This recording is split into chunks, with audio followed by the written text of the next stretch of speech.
started the stream. Gotta make sure my two viewers get to see what's going on. But Kane, Who is the second one? I don't know. I just I was assumed. gonna say, isn't it Robert? Yeah, it's probably Robert and some rando who joins and then leaves. But Kane, as the previous scribe, could you give us a rundown of last time? Happy to do so. So we began the session at old McDonald's farm, literally, and basically immediately escorted him back to our camp, so that way he was safe for the time being. He was probably no more safe than he was, but we escorted him back with the promise that when we return to Char, we will take him with us. After escorting him back to camp, we decided, all right, let us go and find out what we can about the hobgoblins. See if we can find more of them, defend more farms, perhaps, discover something about their leadership or their base of operations. And I believe it was Grinkle who said, there was that one half ogre that got away. Maybe we start there. And we said, yeah, that sounds good. So we popped back over to Chloe's farm and picked up the trail somewhat easily. It was not hard to find. Half ogres are not quiet fellas. And followed those tracks to a small camp that smelled like a roast. And we were like, well, all right, let's check that out. And didn't approach stealthily because we can't, because we're all loud as shit. But walked up and saw this somebody sitting there cooking what remained of a half ogre. And we were like, well, that's probably the guy we were following. Chatted with him. Name's Flint. Clearly not from around here. Not super socially adept. Maybe spends a lot of time in the wilds. Maybe spends a lot of time some other place. I think there are some among us who recognize that he is an elf-ish, which is perhaps informative to those of us who know it. Has a very strong predisposition for lighting things on fire, so far which we have tried to angle in a positive direction, lest we cook people we don't want to cook. Introduced ourselves to Flint, and he said, well, there's, the settlement that's nearby. We could go try to light those guys on fire. And we're like, well, all right, yeah, that's kind of where we were thinking. So we started heading that direction. Flint scouted ahead a little bit, found that there was a bunch of hobgoblins holed up in one of the settlements closest to the middle of this little farming community, and came back and said, yeah, they're definitely over there. Let's not take the road. So we went off the beaten path, approached quite plainly, again, not thinking that we would be stealthy successfully. And as soon as we approached, they were not necessarily hostile, but they were defensive. They drew arms and said, who the fuck are you? What do you fucking want? Go the fuck away. And we said, maybe, let's talk. And then Nil said, go fuck yourself.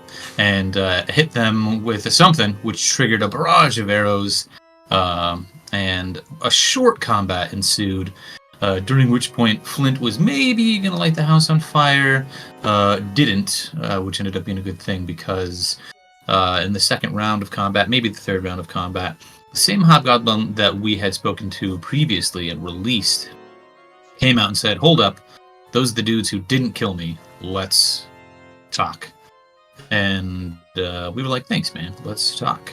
Long and short of that conversation is that they can't call off the attacks on Char yet, but they can maybe get us in touch with Captain Graves, who can. And we said, all right, well, ideally we want the attacks on Char to stop, so if that's what it takes, that's what it takes. Then we went back to camp, spoke to ourselves and Shock a little bit about the allegations about who has pissed off the hobgoblins. More and more, it's looking like it might be Blackwater, though that's still uncertain. Then we spoke to Graves in the morning back at the camp, and found out, allegedly it's Blackwater. So we had a conversation that ended with us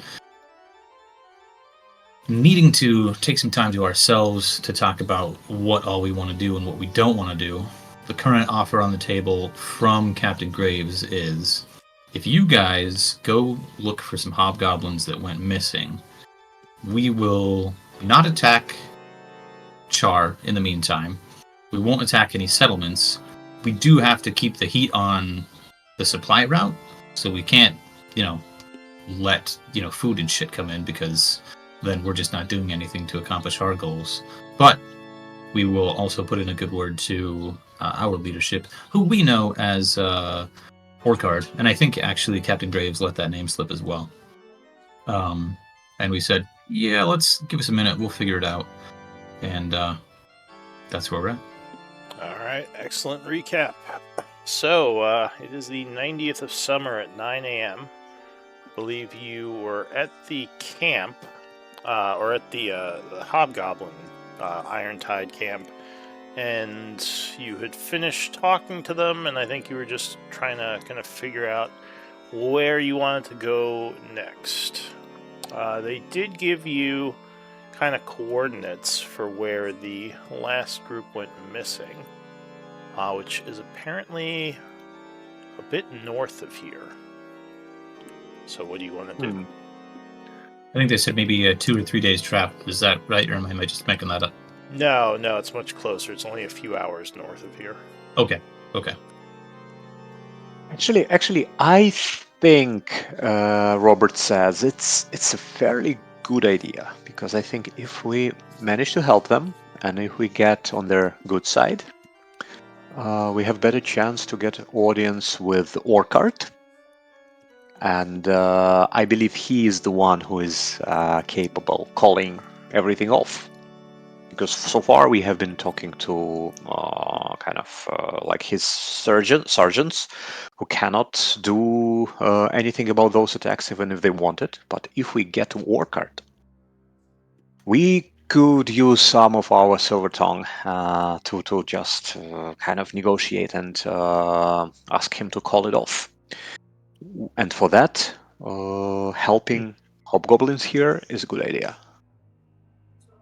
I'm certainly inclined to agree, but I know, Neil, you have strong opinions about helping, quote, bandits, and though I think they have I think they've been wronged, at least in the way they say they have. I don't agree that what they've done is fair. I certainly don't support them attacking the caravans, though my personal opinion is that I'm in agreement with Robert, strictly on the grounds that the sooner we can get them to stop attacking Char, the better. And if that means helping them, though I don't want to, that's my vote. What do you say? They could stop these attacks if they wanted to. Blaming it on Orcard is nothing but convenience for their own cowardice. However, we will go to this ruin and we will offer the bandits there the same chance to flee that we have all the others, and if they take it, it's up to them. Scout Gregor would say, "I am with Nil. I think these Irontide, if we can get the jump on them, we should. They should be wiped out." He says they trust us, so this might give us an advantage if we attack. Yes. And maybe some kind of surprise attack during the night. Yes. Although what are we going to achieve? We are having, like, we as a group, we're having troubles getting rid of like 10 or 9 of them. But we'd only really need to get rid of one. The rest would fall to infighting. They would all flee when Orcard falls. It's true. If we took out Graves, it would at least confuse them enough that we might be able to pick the other groups off as they try to figure out who the new leadership is. So, Neil, are you saying?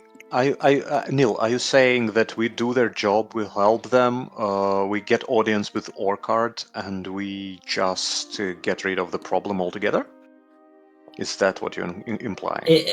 If he doesn't want to leave, I'll give him the same chance I gave the others. No, that's fair. That's fair. Because if he we gets a go chance to through leave.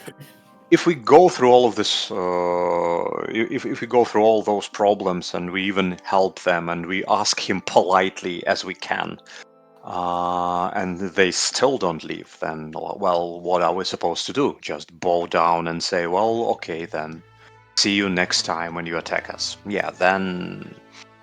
Gregor says, I was more thinking of taking out graves, and then once we take out the ones around here, then we go see what's going on with their main base. Yes. However, that may cause us to miss our opportunity with Orchard, who seems to be the real problem. Dallas says, there's a lot of them, though. That could be risky. I actually think that Robert has the better plan. Help them for now, at least, to gain their trust. And the two scouts kind of argue a little. My number one concern is... Sorry, go ahead. No. You go ahead, Kane. Sorry.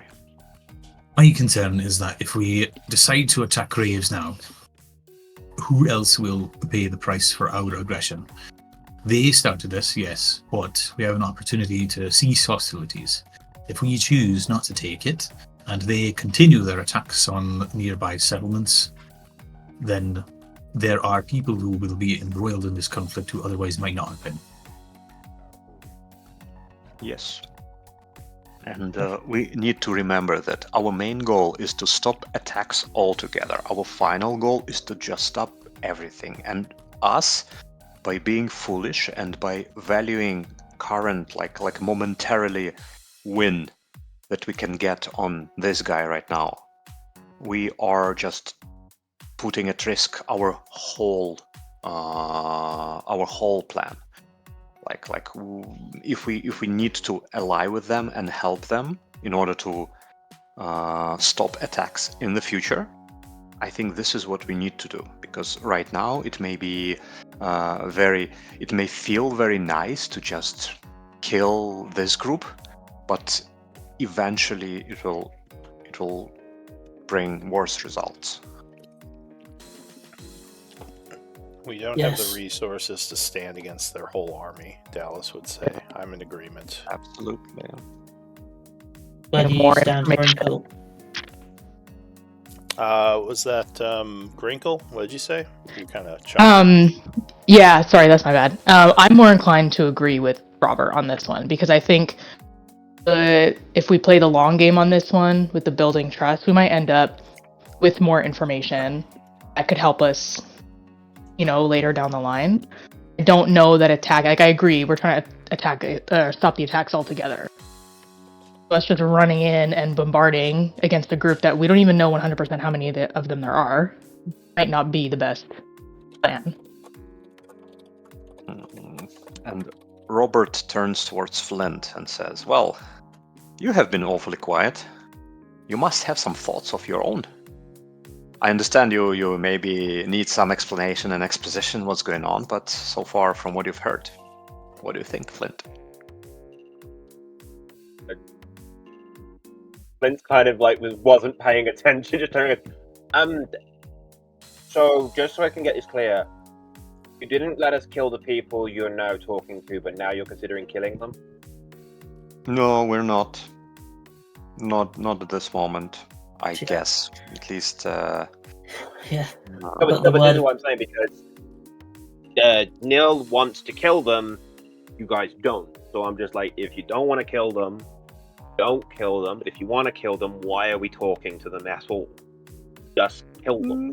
Let's not look at this so simply, but let's look more broadly. As a general idea, okay. we have a goal to stop attacks on Char.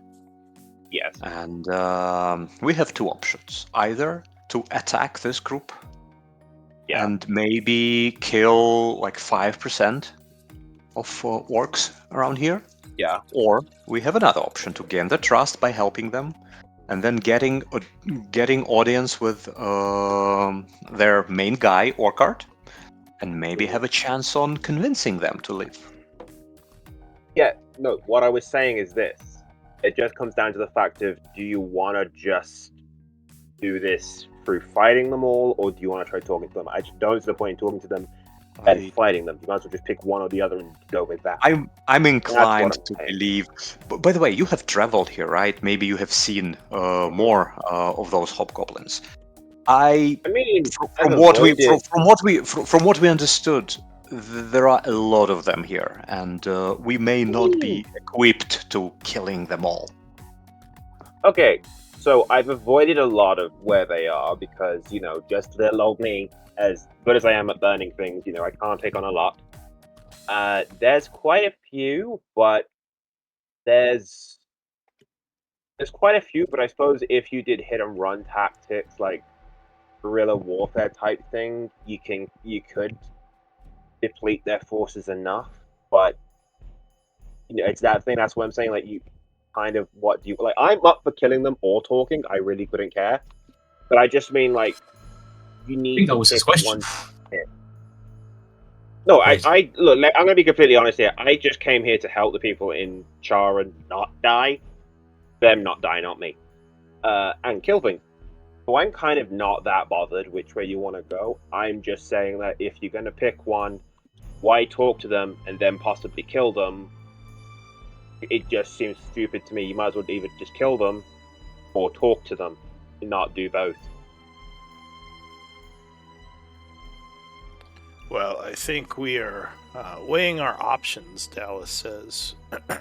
Right. If later on we decide to kill them, we'll have more information by talking to their people. At least that's the idea I was getting from what they were saying.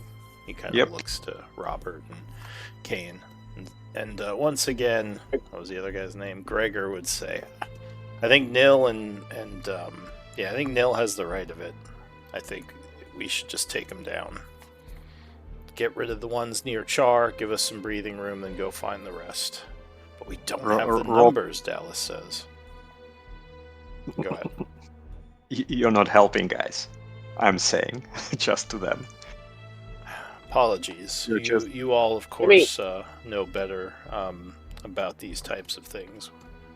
I mean, I want to say this. Either way, what you guys are wanting to do, we need to go find those hobgoblins that are lost or dead or missing. And before anybody asks, I haven't killed them. I don't think I did. No, I didn't. Where I was. No, the place. I don't think anyone was going to ask. Yeah, the place where they disappeared is not where you were wandering. No, that's what I'm saying.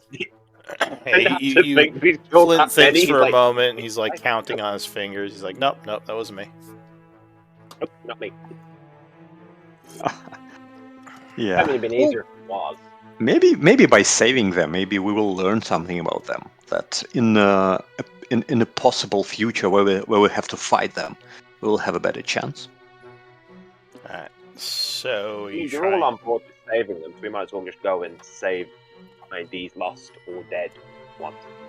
Yep. Well, I think actually that was what we were discussing. Enil would rather that we don't. That's why we were having this chat. I thought Nil said we can go and offer them either they run away fleeing or we kill them. We said we could.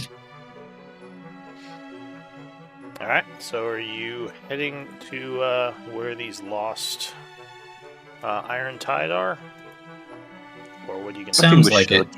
I think we should. At least it is Grinkle, Robert, and Kane for that, Nil against that, and Flint kind of couldn't care less. In the middle, yeah. Yeah. Alright, so you travel in that direction. Let me see. So I guess are your scouts the ones doing the leading for your wilderness travel, or do any of you want to roll survival? Maybe Flint can help us out. He was pretty good in survival. Cool. I can try. Right. So I'll have you and Dallas, because Dallas is kind of the senior scout. So go ahead and give me a survival check. Ooh, not good. Ruh-roh. Dallas does a little bit better. So you travel north. Let me just do some rolling. Again, if you want to do anything during this travel, just let me know before I finish this. Okay. So, you are traveling north. About an hour has passed. You're kind of getting close to the area. You're in kind of a forested area. From what you were told, they were looking for another farm up here, which they hadn't found. It may have been actually McDonald's farm, though they were way off if their coordinates are correct. Flint, with survival and really good perception, you would notice some tracks, signs of passage in the woods that look kind of old but are still possibly followable. Okay, we follow. Looks like a group of 6, most likely, booted, most likely armored, judging by some of the scrapes on the trees and the rocks. Give me a survival check.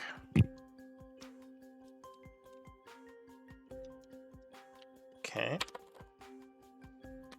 Yeah, you'd say it's a couple days old. Kind of goes along with what you were told at that other camp.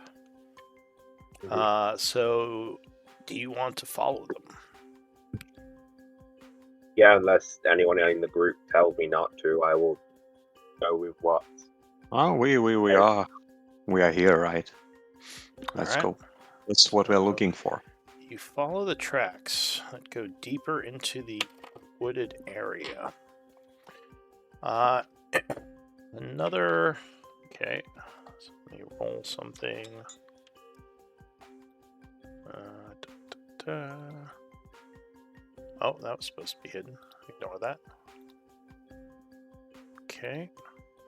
So it's about 10:30 when you come upon a very heavily overgrown area. There's a lot of foliage and vines and such, and kind of a little bit deeper in where you see the tracks going. There is a very old-looking statue that's just covered in vines and moss and all sorts of stuff. Looks marble. Does anyone have history? I do. So history might tell you something. Yeah, no, I don't. The statue itself looks elven, which is strange to find this far south, as the elves, as far as you know, haven't been down here. Let's see.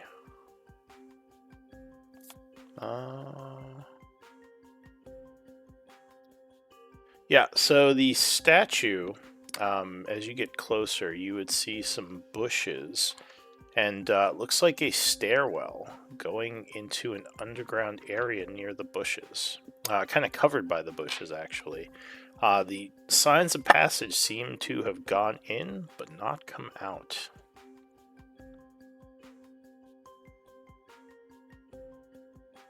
What do you want to do? Do we want to go in and find them, or just tell them we found where they went? No, come on. We need to go and see what happened there. I think they already know where we went, approximately. They gave us these coordinates, after all. Yeah, exactly. We could. So,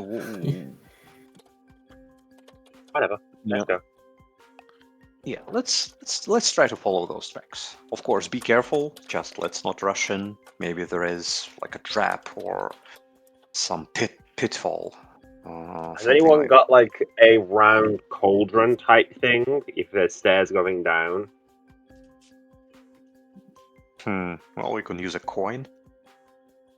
No, I actually just meant to I'm basically gonna rolling ball this down the stairs.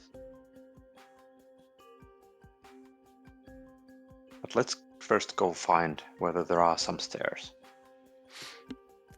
Yeah, there are stairs going down into the darkness. Okay, and those stairs go down into the ground or into the side of the mountain, or? Yeah, they go down into the ground, basically kind of underneath where the statue is. Looks like an elven construction. I'll say, Nil, you do, with your roll, recognize the architecture as being elven. Though it looks like it's very old. Probably something that was, maybe even built during a different cycle. Nil, can you just take a look inside? I know that you can see very far in the dark. Can you see what's going on? Yeah, Okay. I can do that. Okay, so you just going down the stairs to take a look in? Yes. So, as you get further down the steps, you're starting to think this is some kind of crypt. It looks like an old burial chamber.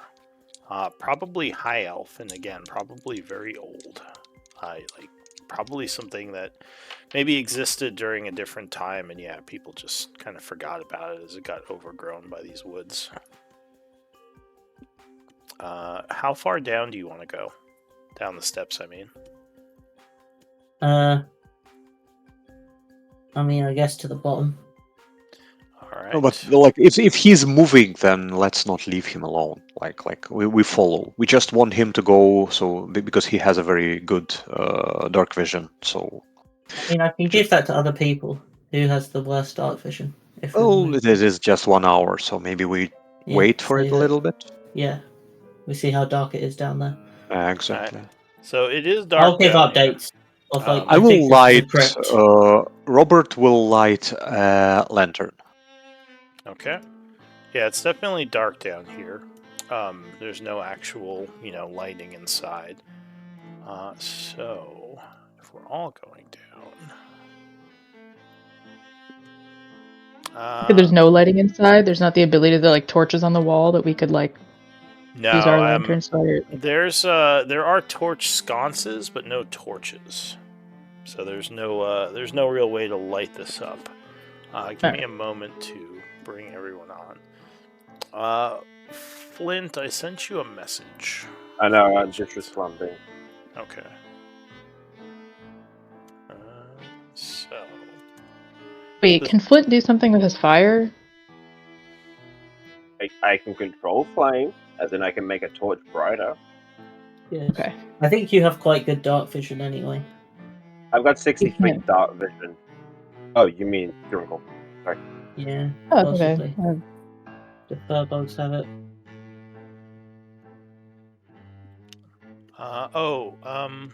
What was I gonna say? Oh, I lost it. I'll figure it out. Oh yeah, so the stairwell seems to kind of wrap, like it goes down, then it turns, and it goes down again. You'd guess that you've gone about 20 or so feet underground. And I will give you sight here momentarily. Who said they lit torches? I lit a lantern. Now I'm going to do control flame to make it brighter.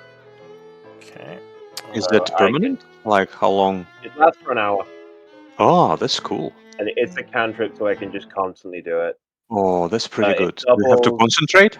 Oh, did they change how dark vision looks? Why is it all blue? It's neat. Alright. So it doubles the bright lights from the flame. Okay, so it is 30 foot and plus the 30, so it will be 60 plus 60 now. Mm-hmm. Oh, it doubles it? Yep. Yeah, you double or half the area of bright light and dim light cast by the flame. Change its color, both. The change lasts for 1 hour. That's cool. So yeah, torch would become 40 then. But I have a hooded lantern, which is 30. So that would be 60. So if you're lighting up the lantern, go ahead and mark yourself as a light source. I'll give you lantern light. How do I do that? I could do it. It's this symbol.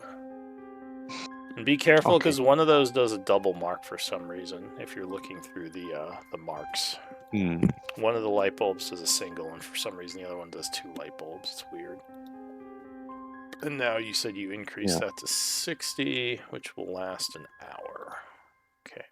And just let me know when that hour's nearly done, so I'll just do it again. Yeah. Alright, so But this is actually... I never knew that this is how Control Flame works. The torch is just like blow torching everywhere. Exactly, and the hooded lantern, like 60 plus 60 is like 120. Like it's It's pretty Okay. much like what Neil has. Like And at if least you half of have it. 3, I can do up to 3 at once. That's So- absolutely cool. As you And get also, down the stairs here, you kind of come out the bottom. You would see a small room with a bunch of inscriptions on the wall. Does anyone speak Elven? Sure do. Yeah. I believe I do. All right, so yeah, these seem to be names. Some of the dialect, there's like some identification of some of the different parts of the crypt, and this is definitely an older dialect of Elven.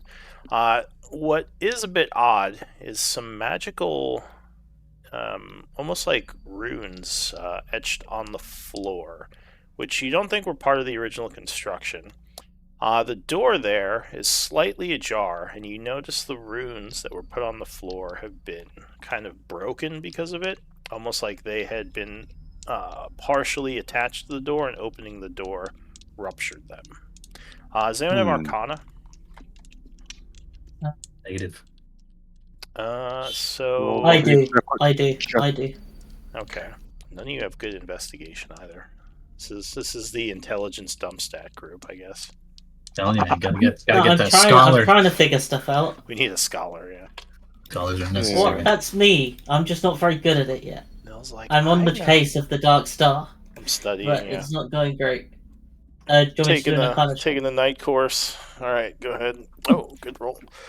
So you think that these inscriptions were some sort of protective magic that's been broken because this door was open, most likely by the hobgoblins that came down here. Again, the tracks go through this door, but do not come back. Does the circle, does it glow or does it look dormant? No, it's just some like it looks like someone took either paint or blood and just etched a bunch of symbols on the floor, both in this area here and like kind of across the what's that thing? The floor where the door meets the floor. There's a name for it. Anyway, but yeah, like right near the door where the seal is that had been broken. In Well- fact, with the 20, I'll just say you can tell this was some sort of protection ritual to seal undead. You can recognize the Okay. symbols. Yes. Well, whatever it was, looks broken. Well, it didn't. It didn't stop the hobgoblins, and I doubt it did them any harm. I would find their bodies here. What got them was probably further in. Is everyone prepared for the risen dead? I will unsheathe my sword. I have my lantern. I don't hold it. I just have it strapped to the belt, so I can have two hands free. Okay. So what do you do? As I said, the door is already slightly open. Let's just go. I'm gonna open the door. Let's not be that party that looks at the door for half an hour. Do we have I'm bored. something? This might just be me being paranoid, but do we have something that we could wedge in the way so that if the door tries to close behind us for some reason, it gets stopped? I have a piton. I can do that. I So can the- just. Okay. So the door is open inward. Are you pushing them open? Double Yes. door? Let's do Alright. this. That's a double door. So you lean against the door, which definitely resists protesting as a bunch of creaking happens with the old hinges. But it does indeed open. And down the hall, a pair of yellow eyes looks up at you. Give me initiative rolls.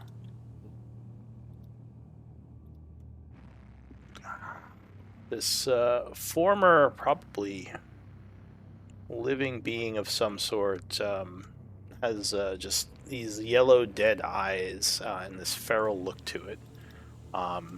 It stares at the party and kind of assumes a aggressive position. So the first act, help if I roll for it, is going to be...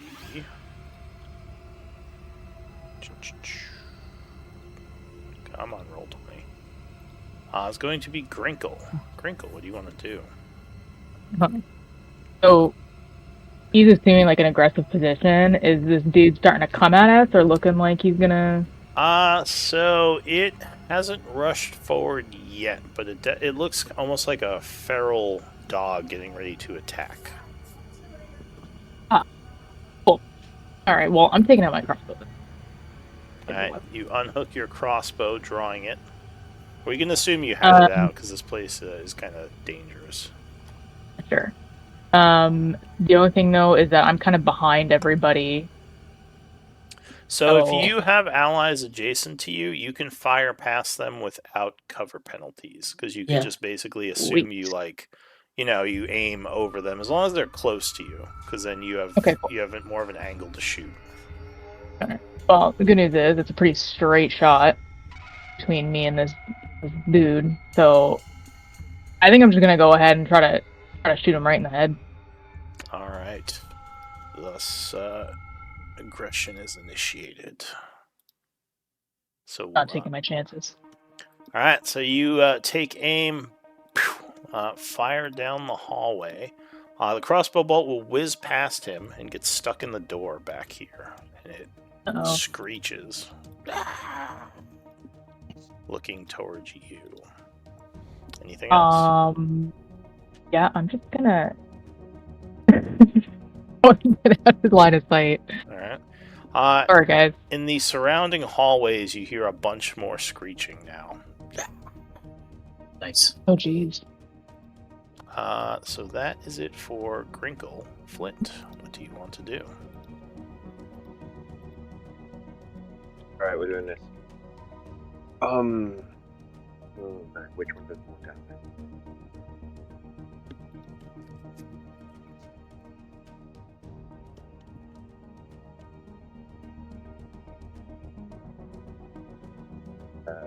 But Lou, is this like a double door? So does it mean that like both of those tiles are? Yes, it's a double door. It opened inward, so both doors are open right now.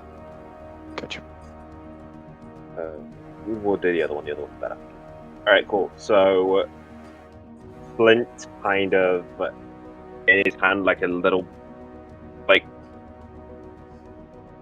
sphere of flame, and he just like lobs it over everyone, and it kind of just flies over everybody, and it lands lands ahead of us in the hallway, and I'm casting Flame Sphere.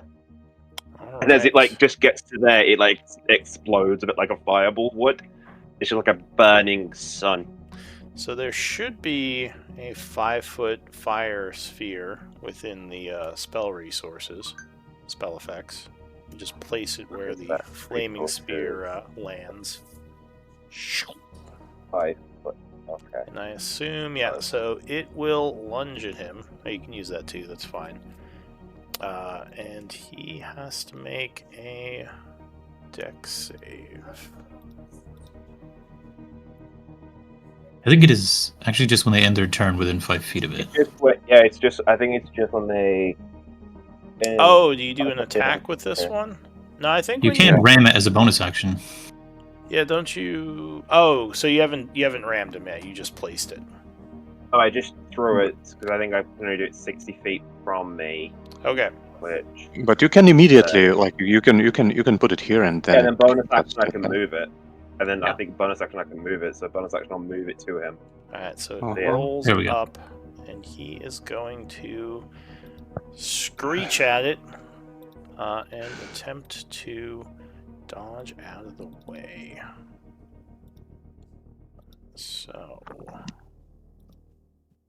just set up your flaming sphere. So it only has to worry about you.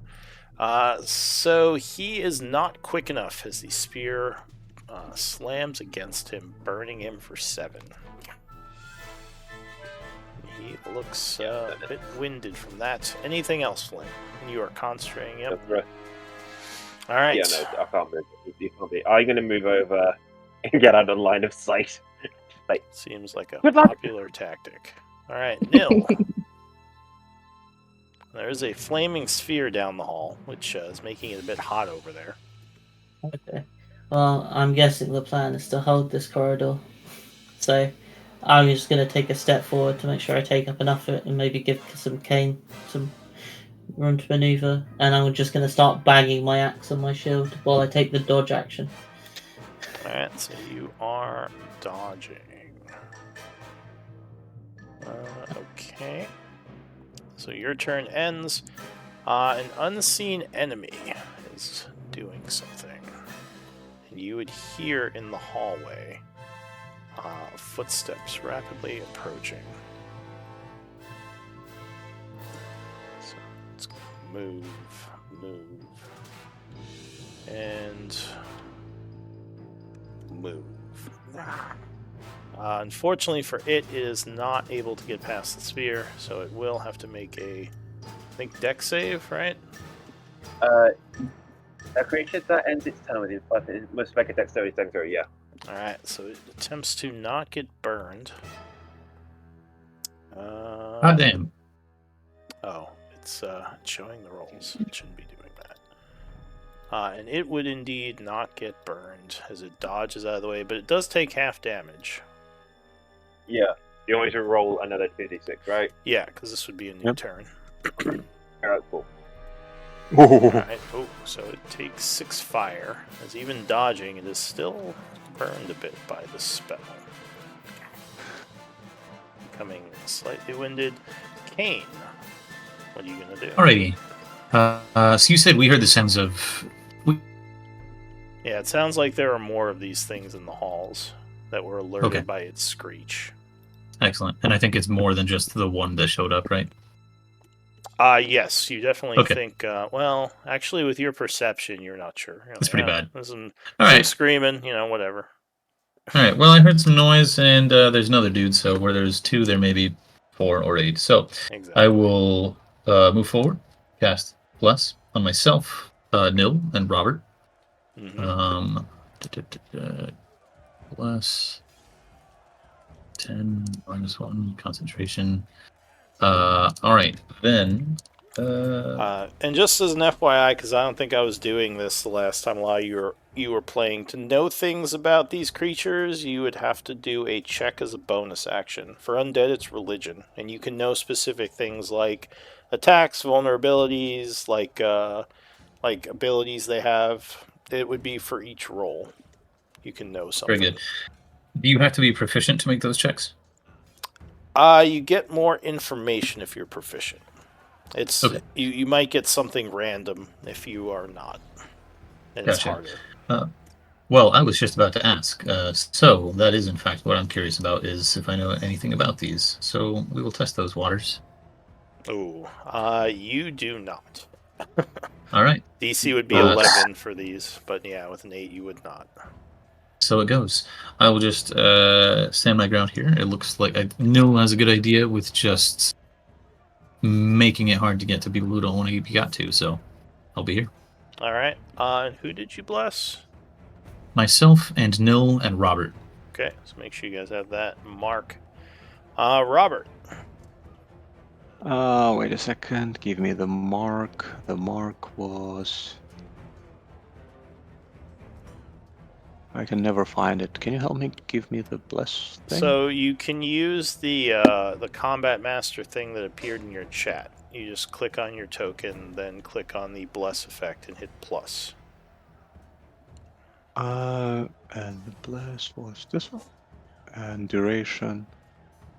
This would be 10 and then -1 each turn. Okay, got it.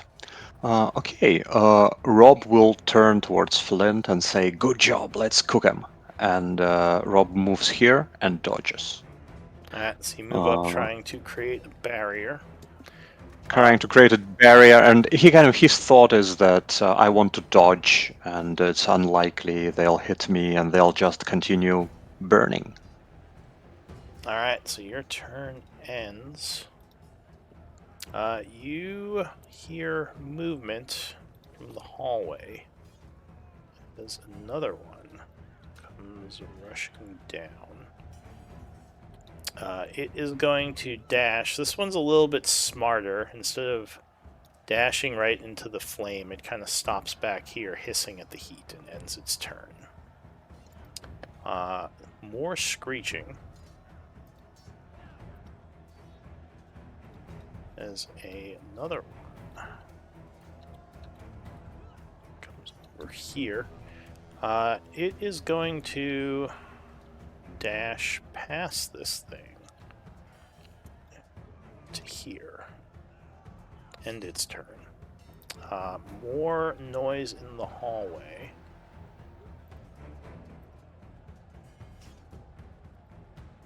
There's another one dashes forward 30, and it is going to move around the sphere, but move over to here.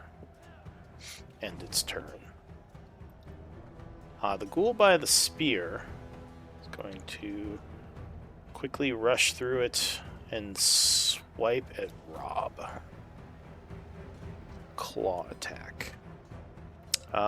Fortunately for it, it trips a bit and does a wild swing, which completely misses. New round, Crinkle. Something begins to bash against this door here. Oh, geez. I love that. Just reading the new spell. Hear that? Oh, okay.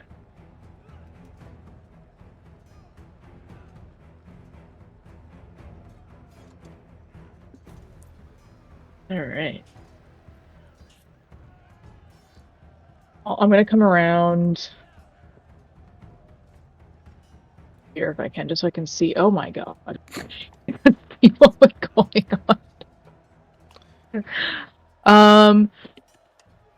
Which is the one that's on? Oh, I see. I see the symbols now.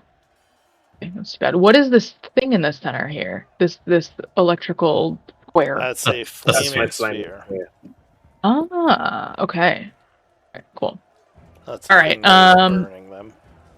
Yeah. So the ones with that flame symbol they have taken damage but aren't wounded yet. So they're basically kind of winded. They're using their stamina to avoid taking damage with like small cuts and bruises. But it basically just means they've lost hit points, so they're not at full health. Yeah, that's what I'm hoping to unleash vicious mockery on one of the ones that is lost a little bit of health there. All right, which one do you want to target? I'm thinking this dude because Robert's looking a little surrounded. All right, so you let loose a string of vicious psychic mockery, which the creature will not like at all as it grabs at its head, bleeding out its eyes and ears as it takes some damage. That will actually put it to wounded. And it's going to switch focus at this point to Robert, because it can't get to you. Anything else? Actually, I should mark all these guys.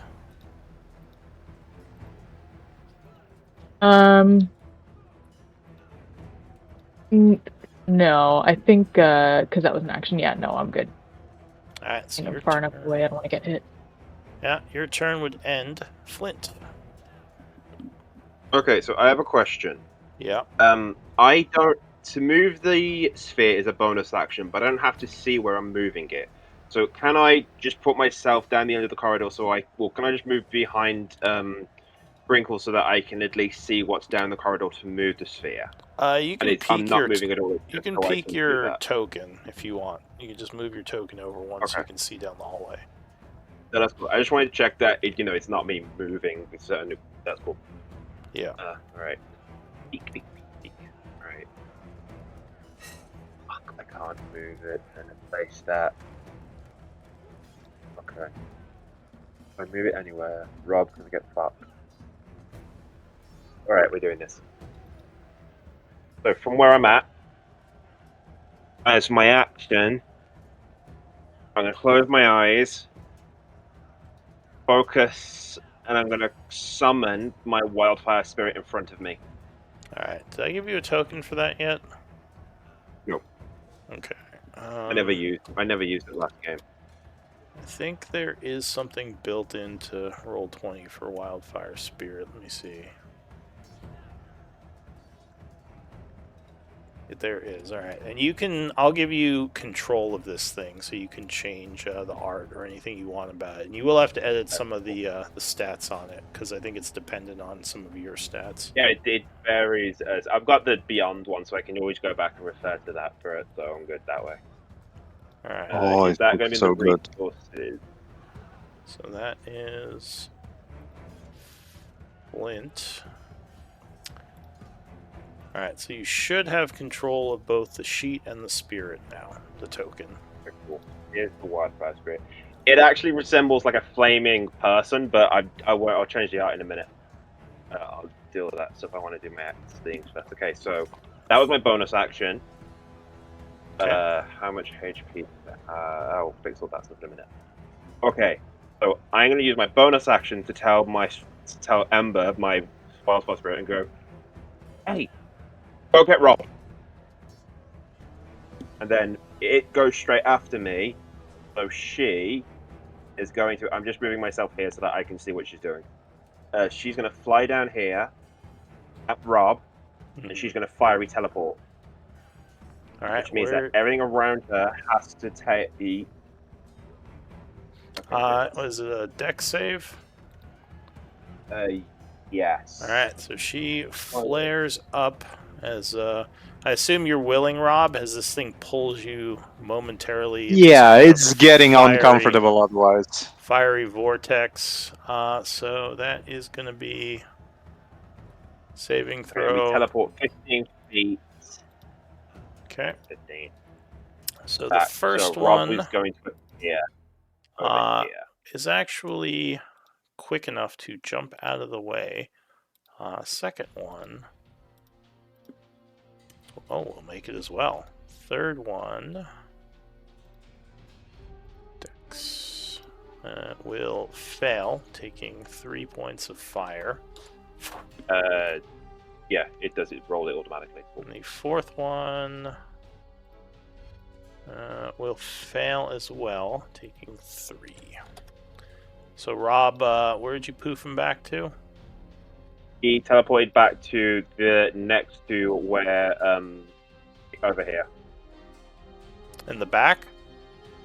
Over here? Yeah, he can only teleport 10, 15 feet, and I wanted to try and... Well, I suppose we could have gone here. We'll go there. Yeah, I think this is the best one. Yeah. Exactly. I don't think the other actually is within 15 feet anyway. Well, it's 15 feet of the spirit, not 15 feet. Well, actually, is it within 5 feet? No, this is perfect. This is perfect location. Oh no, it is the creature of your choice. Okay, so it is 15 feet of the creature, not your spirit. All right, so Rob. Is next. Yeah, so Rob moves back to me. Suddenly a little further back down the hall, and luckily no longer surrounded. Ooh, thanks, Flint. A bit dizzy, but thank you very much. So, Flint, go ahead and roll initiative for the spirit and just put it at like 17.9 for next round. But, Nil, your turn. What are you going to do?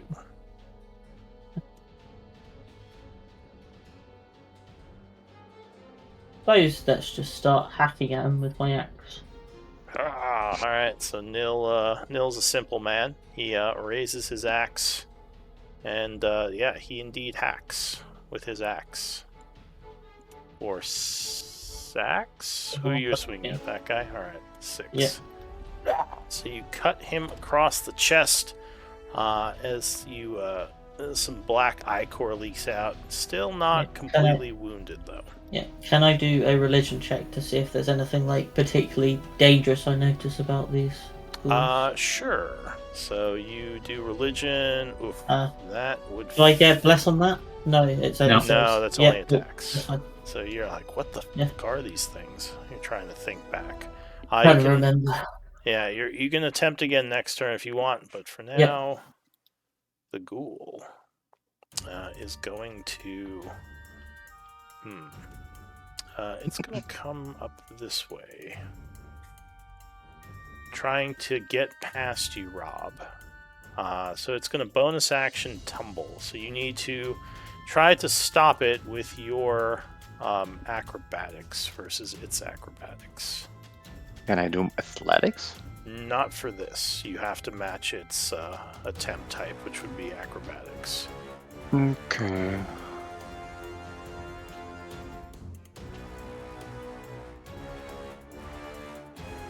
Alright, so it does indeed slip past you. It's going to try to keep going to get past Grinkle. So Grinkle, I need an acrobatics check from you.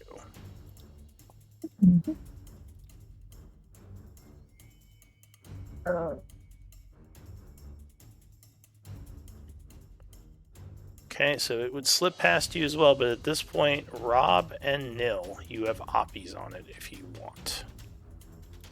As it gets into your back line. Oh, so you reaction swing, but it just too quick, and you just clang against the wall. Where'd it go? But Nil connects. Getting a slash on it for 3. Alright, that is it for that one, because he had to dash to do that. Kane. Can you explain this tumble? I think this is something that you optional do, right? rule, tumble or overrun. The creature How does it work? challenges your, as a bonus action or an action, you can challenge a enemy creature's acrobatics or athletics, depending on which you use.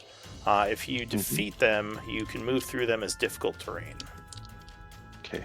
So basically, like, you can, but if he failed, he would get knocked back and have to, either back off or he would fall prone. So he managed to slip through your lines. Yeah, you could do it as well if you try to shove past an enemy. Alright, so Kane, what do you want to do? Well, with this cool attempting to slip past the lines, I will attempt to give him a bad day. I will move first a little bit, though, because I can see...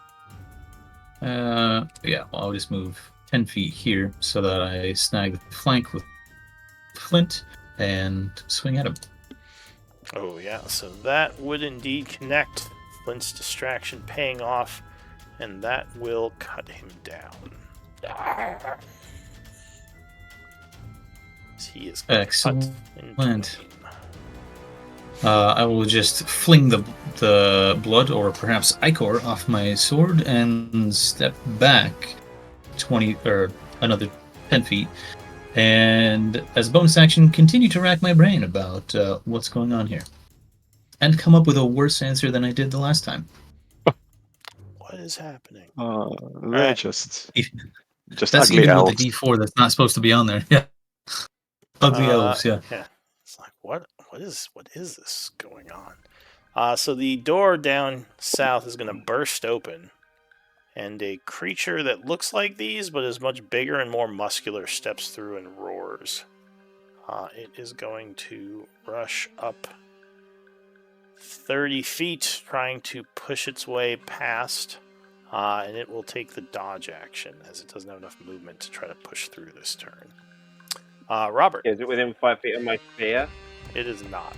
It ended 10 feet Very away. cool. I can't see that. That's cool. Alright, so Robert, luckily the one that pushed past was quickly cut down by Kane, who kind of, I assume, gives you like a nod as he flicks the blood off his sword. Okay, I will attack this one. I will attack the one who is attacking Neil. Alright, keeping your shield up, trying to do like a little shield wall here, you stab out at that thing. Shield wall, Robert is trying to prepare and be ready for when the next guy rushes through, but let's see how it goes. Alright, oh, crit. Nice.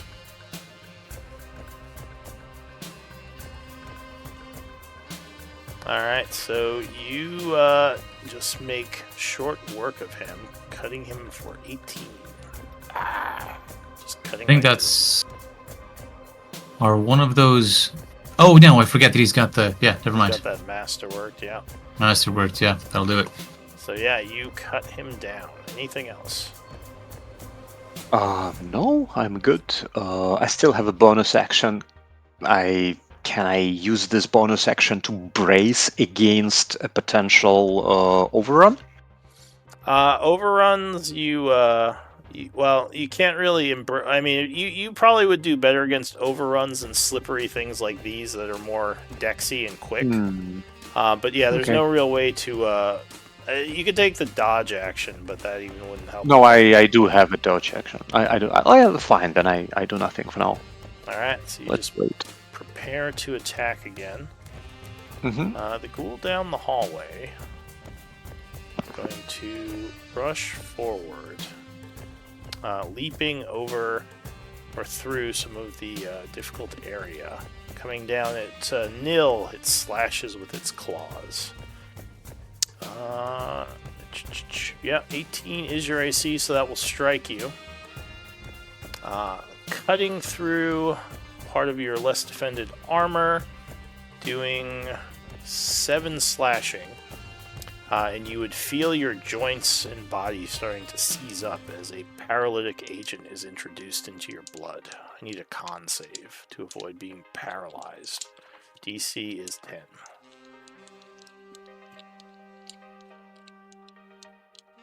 Alright, so you hold strong as you start to lock up. You manage to overcome it and are still able to move, luckily.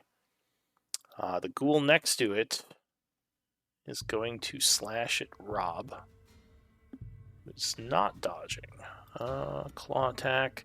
But a unlucky roll for the ghoul as Rob just kind of slams it with his shield, knocking it back. This ghoul is also going to try to charge your lines. So, nil. I need an acrobatics check as it tries to rush through. Trying to overrun the front line. And luckily, that will beat it. So it's forced to move back, giving you 2 oppies if you want to take them.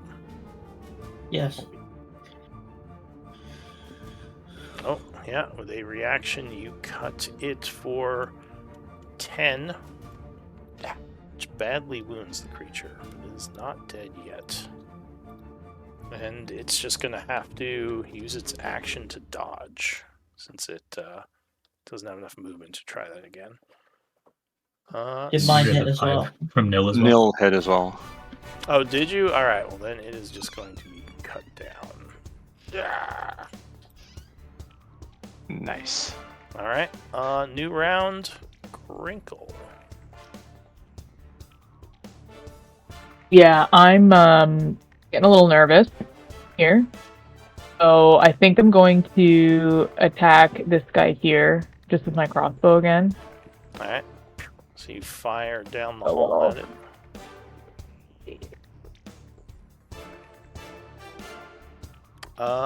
No, that is gonna miss, sadly, flying past and hitting the wall down here.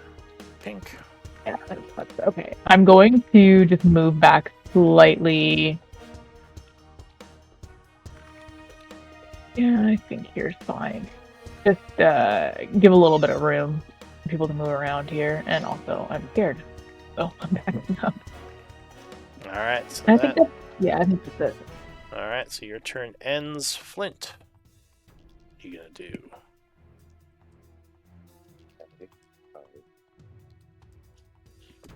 Hopefully we can do this. Bonus action, move the spear there. Nice. They're all within 5 feet of it. Mm-hmm. I'm going to say it slams into the thing that came breaking through the door, so it has to make a save, but it can't move any further. It is dodging, so as the creature, or as the thing comes at it, it will dex save with advantage. And it will indeed jump out of the way, growling as it kind of looks up towards the north as to what the magic controlling this or where it's coming from. Anything else? That was my bonus action. So action. Fuck it. I'll firebolt the one that's injured. Okay. So you hurl a firebolt, which will just fly past it, hitting the wall over here. All right. Me done.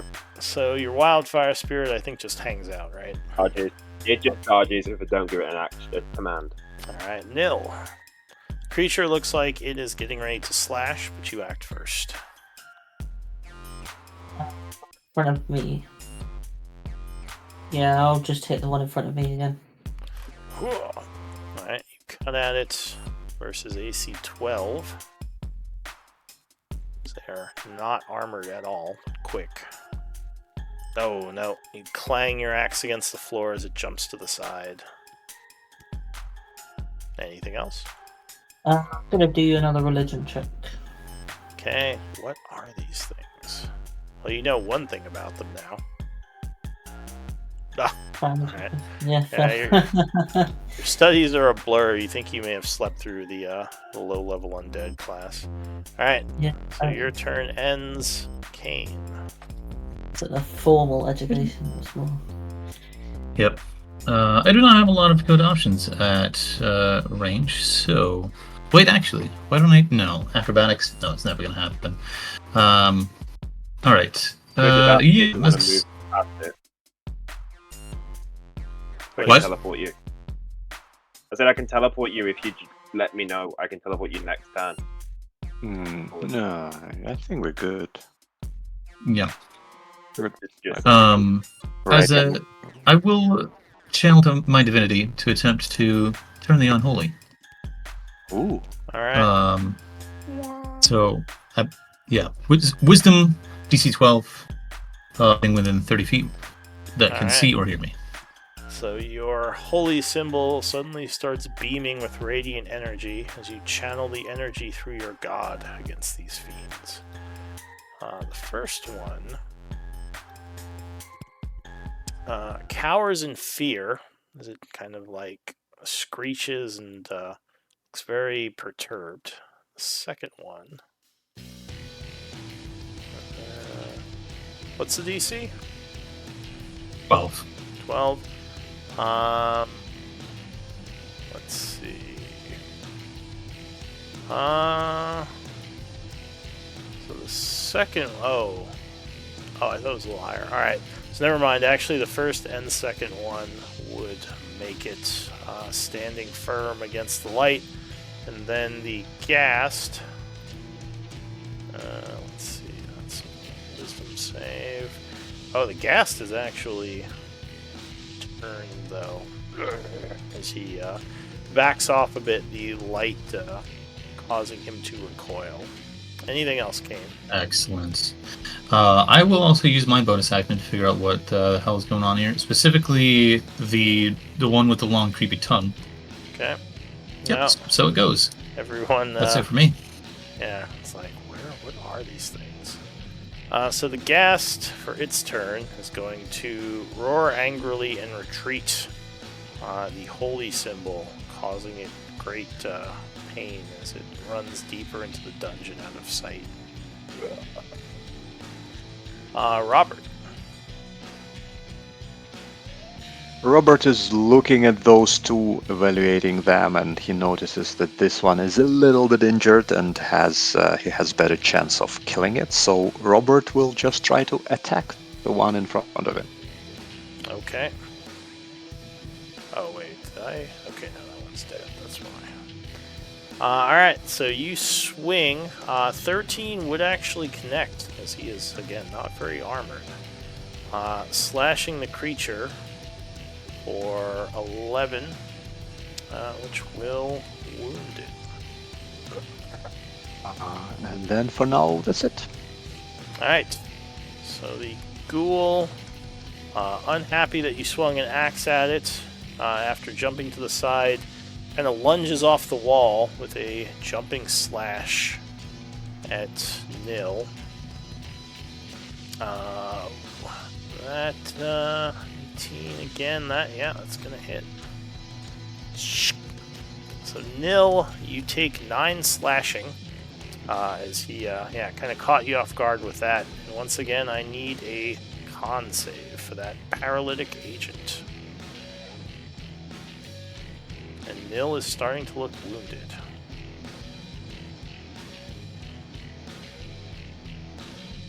Luckily, he didn't pierce too deep into your neck armor, as he may have hit an artery, but you are bleeding from your neck a bit.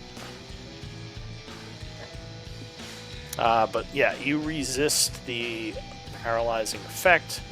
The second one is going to lunge at Robert. The first one we need a dex save. Oh, right. Yep. This is the thing. Good call. So he doesn't really... he has a bonus action. He's going to try to run the line because he hasn't used his bonus. So Nil, he's going to try to slip past you. Actually, I'll say Robert. He's going to try to slip past you. So I need an acrobatics. I think it's the same, but he wants to get to that space behind Robert. So much better. Yeah, so you throw your shield in front as he tries to get past, kind of knocking him back. And now he's going to make a dex save because he can't get through.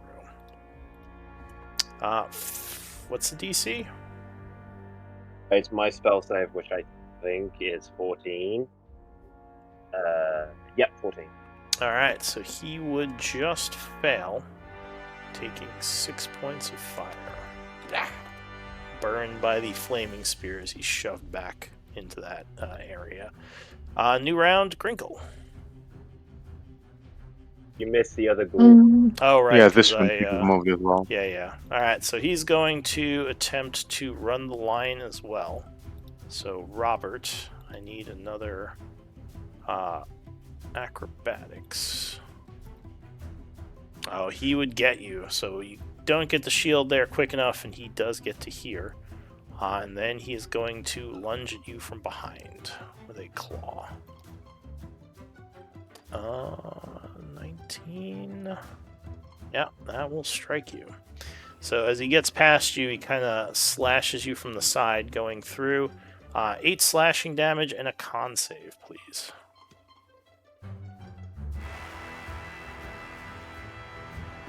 Remember, you do have bless to the con save. Yeah, you're fine. So yeah, you feel the paralytic, but you luckily are very hardy and manage to fight it off. All right, Grinkle, now it's your turn. Yeah, I'm just gonna keep shooting because this guy's looking pretty injured. Like, oh, they're breaking through. All right. Exactly. So you're just letting off crossbow shots. Yeah, my aim's not very good today, but Oh, that got him. So yeah, as he slashes Robert, you bury a bolt in his back. Well, how much do you deal?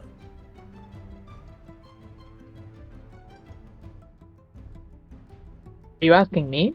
Yeah, you have to click on light crossbow to roll your damage. Oh, I did.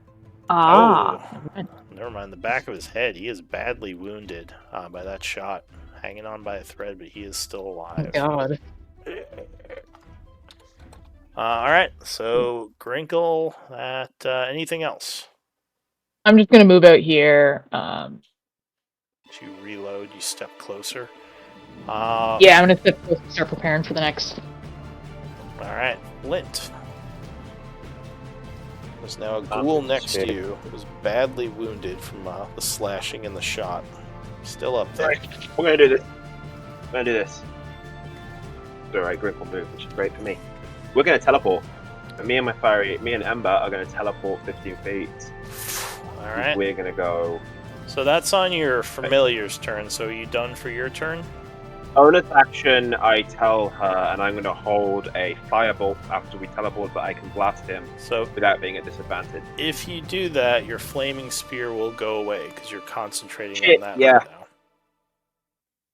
You're still low level, so I won't just have it happen. I'll give you the tutorials.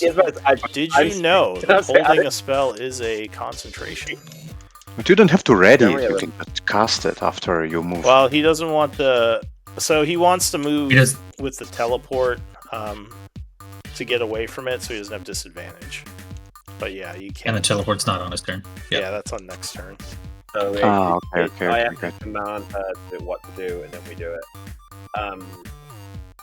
Fuck it then. We are going to. What are we going to do? What can I do? Just shank him. Where's your dagger? Shank, shank, shank. I don't have a dagger. I have a quarterstaff that I can't shillelagh because it's a bonus action. Oh Yeah, cool. We're gonna hit him with a non-magical quarterstaff. All right. Oh, look at that. Whack. All right. Oof. All right. So yeah, as you're about to teleport, you just clock him right in the side of the head. And he just spins around and falls over. Alright, so instead of telling her to teleport me because I don't need to be teleported now, I'm going to ask Neil and go, do you want to get out of there? And see what he says. No, there's only one left. Alright, so anything... Bonus action, I'm going to tell him... Bonus action, I'll tell Ember, throw a fire thing at that dude. So yes, and then it'll go to her. Alright, you do have the flaming sphere still. But alright, so for... No, but look where it's at, because they're within 5 feet anyway. I just meant to force a dex save for the thing. But, alright, so you hurl, or you have her hurl some fire. She moves forward and she does a fire seed attack. Oh, but now it is gonna dodge, unfortunately. Alright, anything else for her? I guess not. She moves back for her rest turn, that's it. Alright, Nil. Just one enemy left. Yep.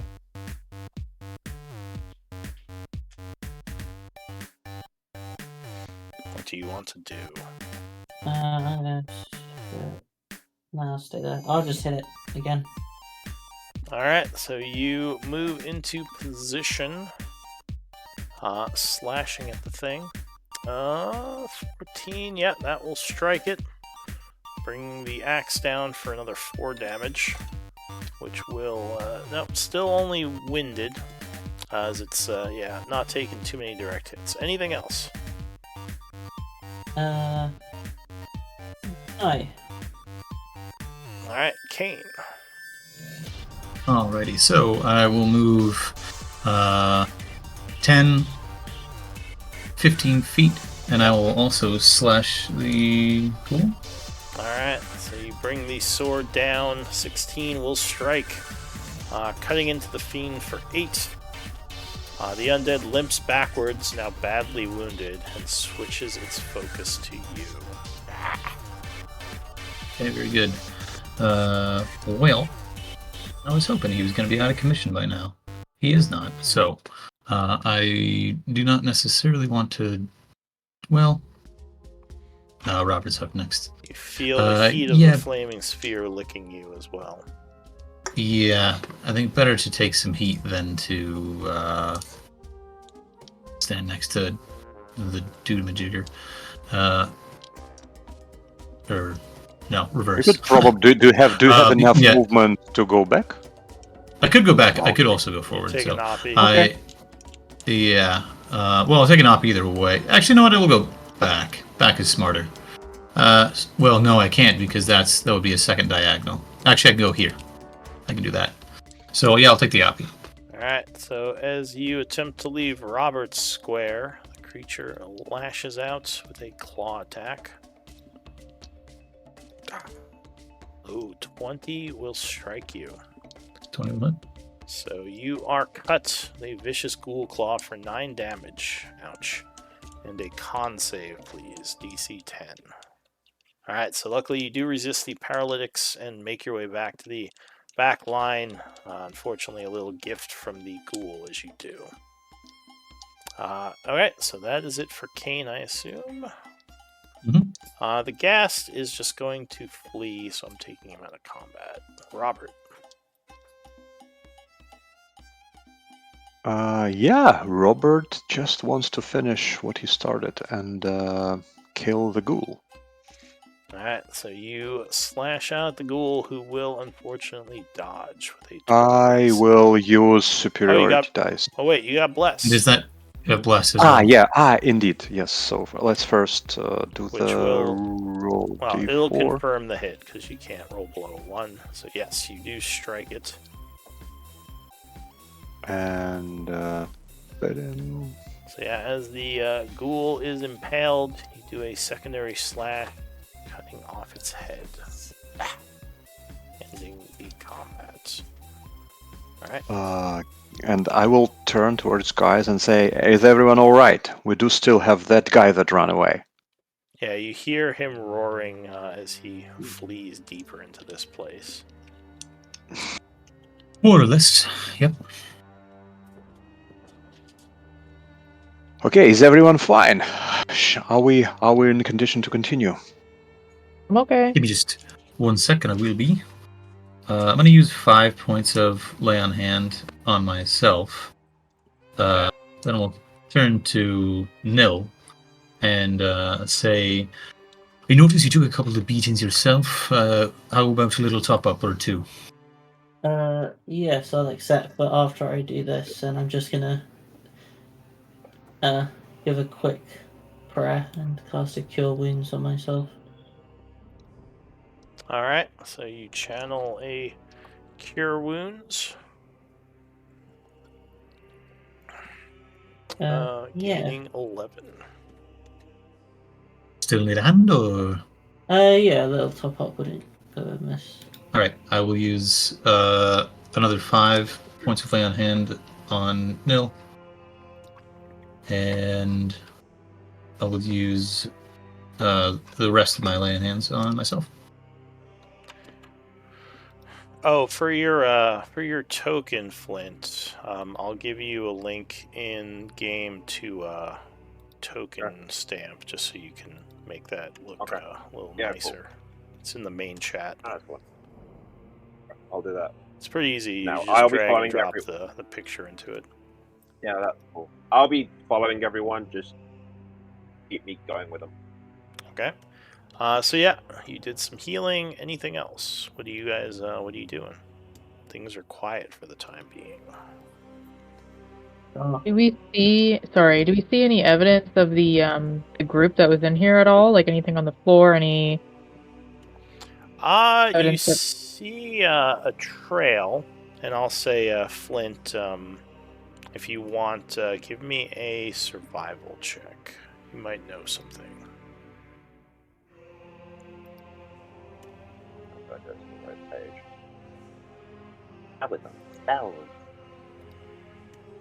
Alright, so it looks like the group came to about this point when they were set upon on all sides. There's a bunch of bloody marks on the floor, and it looks like they were dragged to the west, possibly after being torn apart. Oh, yeah. Okay. Well, that explains it, but, well, since we're here anyway, I think we can take a look. What do you guys think? I agree. Yeah, sure. Ooh. No reason to leave it half done.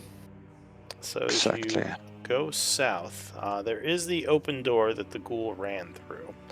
You can also head east or west, or yeah, you can keep going south where you see there's another turn.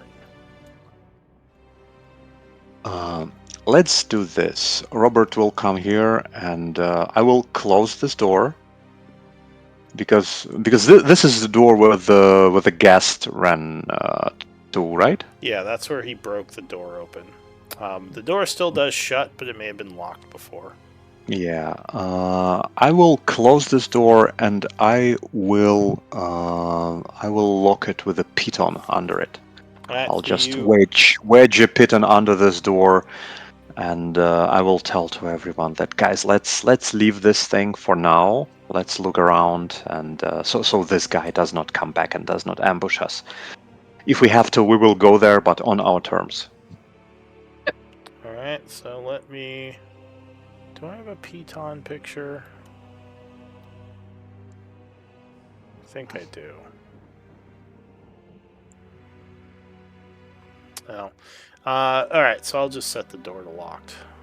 And I'll say you have spent one of your pitons to hold it closed. So yeah, go ahead and minus one of those. Yep. Yeah, what do you want to do? So this door looks like it's open, but it's hard to tell. I'm just gonna open it. Alright, so you push on the door. Once again, forcing open the door. This one seems like it's been opened a couple of times. As you It looks like this might have been some kind of burial room. You do see several hobgoblin corpses in here. Looks like partially eaten. More Yeah, guys. bloodstains dragged north this way. We found them. Well, them anyway. What are those graves?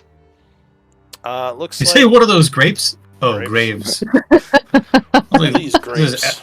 Wait, Elden you Ring? want grapes? You want grapes? I Fucking can't make grapes, but I can make good berries. Do you want good berries? Shabriri grapes? No, these are holes in the stone. Looks like maybe something was buried here, but broke its way out. This might have been a Interesting. burial room in the crypt. Robert tries to remember how many ghouls we had, and he remembers 5, right? We fought 5 ghouls. 4. We killed 4. Let me see. I think there were 5. Hang on. 2 of them Flint were walks stacked. back to look down the thing and just go, there's 4. No, there are 2 of them are stacked on each other. So, Are you sure it's not just one big one? Yeah. And Robert looks around and says, like, if I'm understanding this correctly, there could be 4 more ghouls somewhere here. If this is where they came from. Likely Flint's tool. gonna ask Nil, go, hey Nil, do you know how ghouls are made? I don't even know that we know that these are ghouls based on how poorly we were rolling. yeah, it's They're true. just dead things. Do you know how these undead things are made? Maybe Grinkle knows with his jack of all trades. You never know. Yeah, those bars that they can always surprise us. They can always know something. So, actually, I'll say Robert and Flint. You'd notice that these bodies still have some stuff on them. In addition to their normal armaments, like longsword, shield, chainmail, arrows, you would find some other stuff. What would it be? I'll put it in chat. Scout Gregor. Gregor's in here just like, hey dudes, here's all the money. Looks like they have signets as well, like to show maybe that these were higher ranking hobgoblins within the Iron Tide, which could be why you were sent to find them. Flint I think we asks should. Robert, do you want them? Do you want these? The signet things? No, we definitely. I don't want them, but we definitely need them as a proof that we found them, right? Yeah, Alright, because how about you you haven't found You these take- signets on the other hobgoblins, which is why it's curious. Flint's taking one and putting it on. Flint gives you one. He puts one on. I'll take one as well. Okay, and I'll name it Hobgoblin Signet. Item. One. And one of them Hobgoblin. does have a shovel and a pickaxe on it as well. Well, that's fine. So I'm asking, do you guys know how those things are made? Because my druid group had a thing about the undead, so we tended to burn the dead so they wouldn't come back. Well, I'm all up for doing that, unless you know how these things are made. No, I'm absolutely fine. I don't think we should do it here in an enclosed space. But you are the burning, the burning I was gonna expert. throw them in the holes and then set them on fire. Why don't we do a 10-minute break real quick? Because we're a little bit over halfway, so people can use the restroom or stretch or whatever. Yeah, sure. And Sounds good. let me, Dan, can I talk to you in secondary for a moment? Yeah. All right, I'll be right back, everyone. See you in 10. So yeah, just curious about the, let me see.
Right? I'm not great with underground.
Are you here, guys?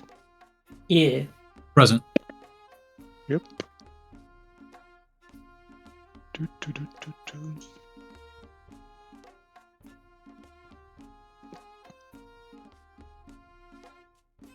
Yeah, those ghouls caught me off guard when they dashed and just moved past us.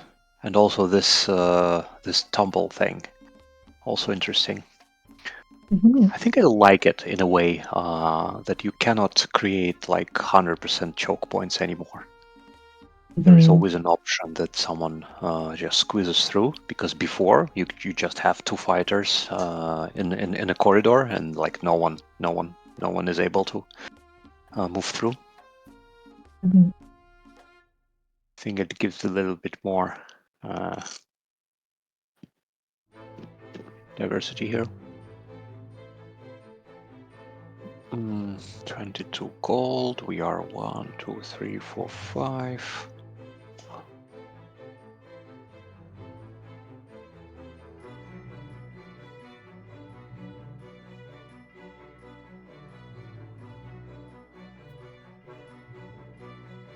Let's just give 4 gold each, and 2 gold I will put into camp.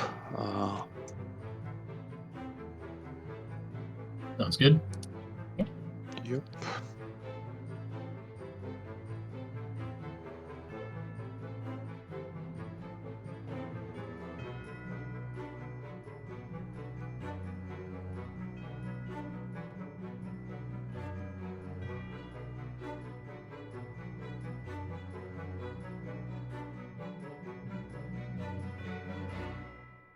By the way, as a paladin on level 3, do you have anything to spend your channel divinities on other than turning undead at this point? I have a sacred weapon. Which means just making it as enchanted? No, it gives you a charisma bonus to attack rolls. Ooh, So that's cool. it can significantly increase your accuracy, yeah.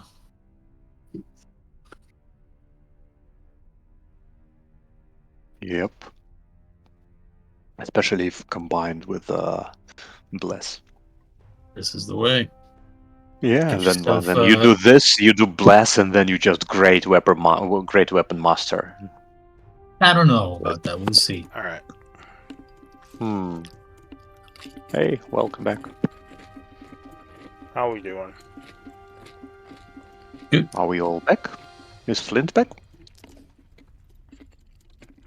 Give me a back in chat if you're back.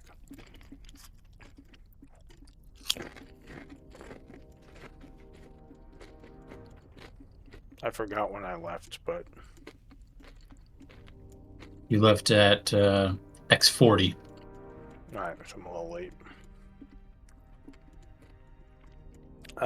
So what are we missing? Flint and Gringle. Well, I guess we could do, we can just start going and hopefully they pop in.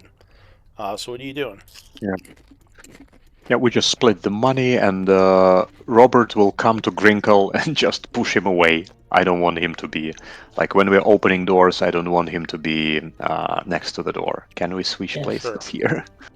I'm door opener. Yeah, So Gringle. I'm just shoving Grinkle away from the door before we open it. And, yeah. Alright. So this door is not locked. I'm pushing it open. Is it Yep. double door? There's another double door and it opens towards you instead of inward.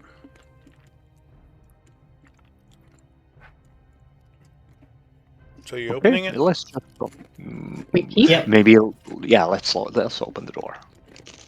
Alright. So you pull the door inward, revealing another hallway. The trail of blood continues down this way. So it looks like more of the soldiers were dragged this way.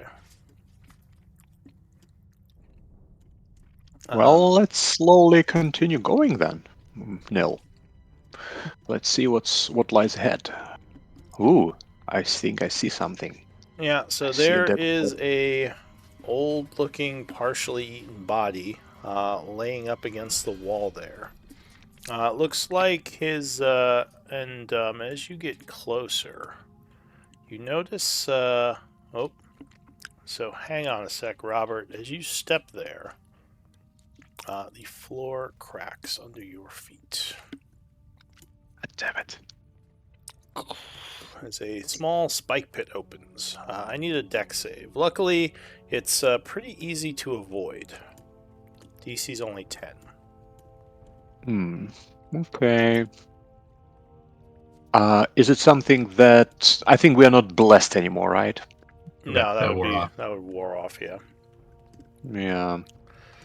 I'm just looking. Yeah, okay. Let's see. I was gonna say, you, alright, so you do jump out of the way just in time as the floor gives way. It looks like, the blood trail and most of the ghoul footprints go around this, as if maybe, they knew it was here somehow. But the center, you do see some bones down in it. I'll say, actually, Flint, you notice something, glinting from down below in the muck that's down in there. And back to this guy, looks like a farmer, partially eaten, like his innards are torn out, and his like he's opened up. It looks like he's been here for probably several weeks. Maybe one of the surrounding farmers was dragged down here. In the lands around, probably a Char citizen. Yeah, guys, I guess we need to be a little bit more careful here. But yeah, let's not rush anymore. This could have ended badly. It does look like there's enough room to get around the spike pit is difficult terrain now that you know it's there. So you can just step around it. There's some ledges. This farmer doesn't look like he has anything on him. So not even something like a ring or anything, like something that would help us identify who he is and from where? No obvious possessions. Okay. So yeah, what do you want to do? Where's Flint outside? Yeah, let's look around. Are you here, Flint? Did you hear me? No, yeah, I'm here. I think you meant like token ones. I was like, oh. Yeah, no, cool. I will send Ember to go and get that glinty thing. Alright. I saw. So she flies down there.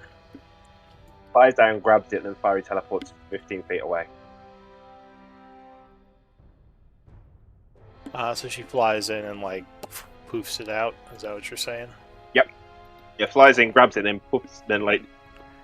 Alright. So. It looks like there is some sort of like something metal buried in the muck here. So she grabs at it. It seems like it's kind of stuck. So instead, she will just teleport. And she poofs back up top. And it is some sort of... Hang on. Let me check something before I see what this is.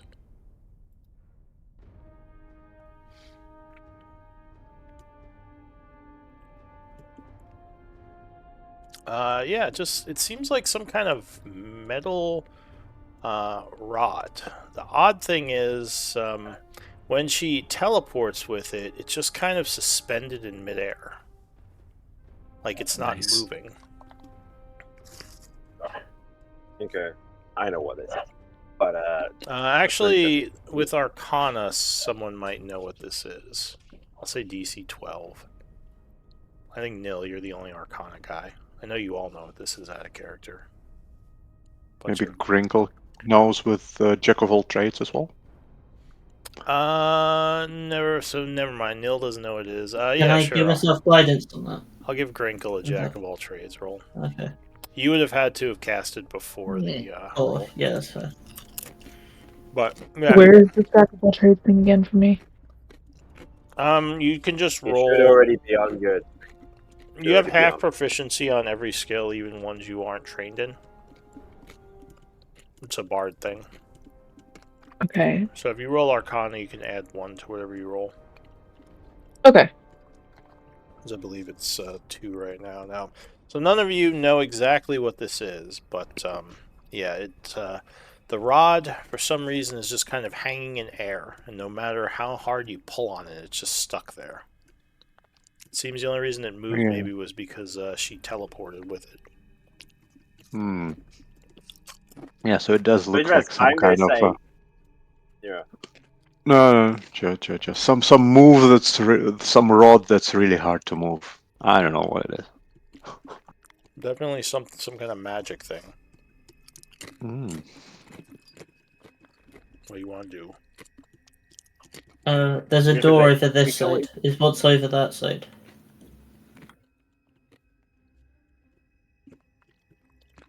And where is it now? Like in what square is Rod, this I'll say rod? it's like right here. It's like right here next Rob, to where. Rob will move around and try to grab it and just tries to move it. Alright, so you yank on this thing, but it is not budging. Actually, I'll say, Flint, with your passive perception, you would notice that the rod on the bottom part of it has like a little, what would it be called? Almost like a little switch on it. He's just gonna walk straight up as Rob's pulling on it and just flip the switch. Yeah. And make Rob pull backwards. Give me an acrobatics, Rob. What the? As you suddenly go flying backwards. Yeah, you stumble back a few steps as the rod has suddenly released its grip on reality. What was that? And is it like a thing? Is it stuck again, or is it now moving freely? No, it's was it a toggle switch or a push switch? It was a toggle switch. Here, come back here and hold it. So you would guess maybe some poor soul tried to activate it while falling into the pit at some point, and didn't get it in time. Rob comes back. I'm going to press the switch back to how it was. I go, now pull. Yeah, so it seems the switch flips it between stuck and unstuck. Interesting. Let me try something. Rob flips the switch for unstuck. Then he pulls it kind of high in the air. And then he jumps, and while in the air, turns it on and sees whether he will hang. Yep, he would hang up there. And then while up there, Ember's gonna fly up there, grab the rod, and teleport the rod out, but not him. Oh, jeez. All right. Well, luckily it's not that big of a fall, so you just fall back down like 3 or 4 feet. Yeah. What the? Oops. That can be handy. I'm gonna go check out this door. Neil is tired of these Neil can't be bothered. He just rolls his eyes. But Flint. Yeah. I just keep it, I guess. It could be useful. Okay. I tell Ember to go after him, and if anything comes out the door, teleport him 15 feet away. So, Nil, you walk up to this door. There's something written on it in Elven. Let me see. I do speak Elvish. Oh, well then you would know it reads laboratory. Laboratoire. It doesn't look like this writing was originally on the door. It's almost like someone carved it into the door later. Okay. Well, is there? Wait, Neil, don't open. I want to see if there is any proof of like any traffic, like where people going in and out. Was there any recent movement here? No, it doesn't look like anyone has been in this room in a long time. Okay. Maybe step away, because if no one has been here, it could be like trapped or whatever. Because like if you see that the door was recently open, it is probably, even if it was trapped, it triggered. But if this hasn't, then like I would just be careful. By the way, Neil, be my guest. Yes, it's fine. I'm going to open the door. Alright, is this a good representation of where everyone is right now? Yeah. Alright. Flint's gonna shout and go, if you're gonna stand there, be near Ember, she can teleport you out if you're within 5 feet of her.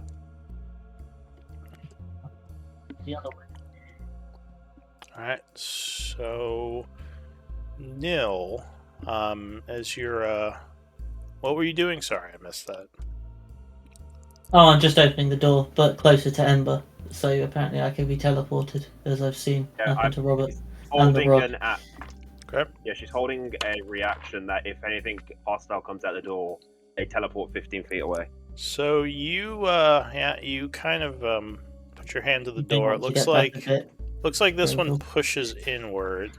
You push on it and it does seem like it's locked. A moment later you hear something move in the room. As a creature suddenly flies right through the door. Give me initiatives. Ember was holding a teleport, so does she get that off as the thing comes out the door or no? No, you can't hold actions outside of combat. That's what initiative's for, or else everyone can just constantly hold attack actions. Once you enter combat, you can ready actions, but the first round is always initiative. So unfortunately, everyone is surprised but Nil. As he was the only one. Technically, I can't see anything anyway. Yeah, so. you're over at the pit, and yeah. But technically, Ember goes after me as well. So I don't know how this all works. Alright, so a very creepy looking ghost-like figure flies through the door. So Flint would be the first to act, but he is surprised. I don't even know it's through the door. I can't see it. You probably hear something happening, like suddenly, like a down the hall. Kane, you'd be surprised. Ember goes after me. That's the thing. Yeah. But here's where I want to check. I told her to hold the whole teleport thing if anything comes out. Now, obviously, I can't do anything out of initiative.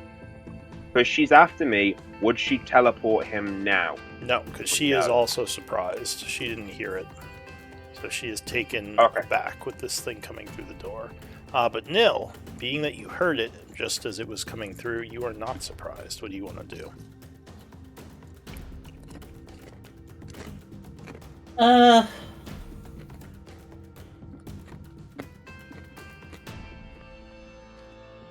I think I can hear possibly. Okay.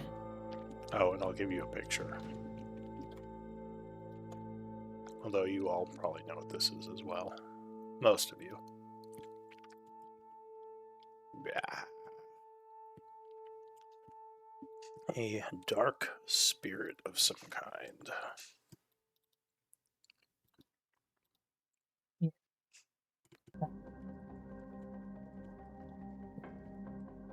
I'm going to move to step in between it and Greenville. Okay. And I am going to... Looks like it's trying to grab you. It says, "Give me your life force." I am going to cast Moonbeam. Wow, alright, so you start chanting. Summoning down a moonbeam. So it's the 2 squares in front of me as well. Yep, so that's I think 5-foot radius. Yeah. So go ahead and place the moonbeam.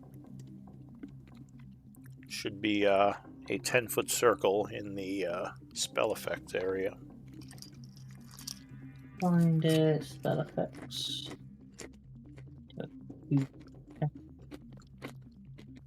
So a moonbeam blasts down from the ceiling in the area of the wraith. Yep. Yes. Bother the night no more, vile spirit. Your god has no power here. Neither do you. Alright, anything else as you concentrate on your spell? And I assume you're no longer blessed, so I'm just gonna take that off you. No, that's fine. Yeah, I think I'm fine. Alright, so Grinkle would be surprised. The Wraith goes. It's gonna lunge at you, attempting a life drain attack. Oh wait, starts in your moonbeam, so it has to make a Does it con save? Yeah, con save.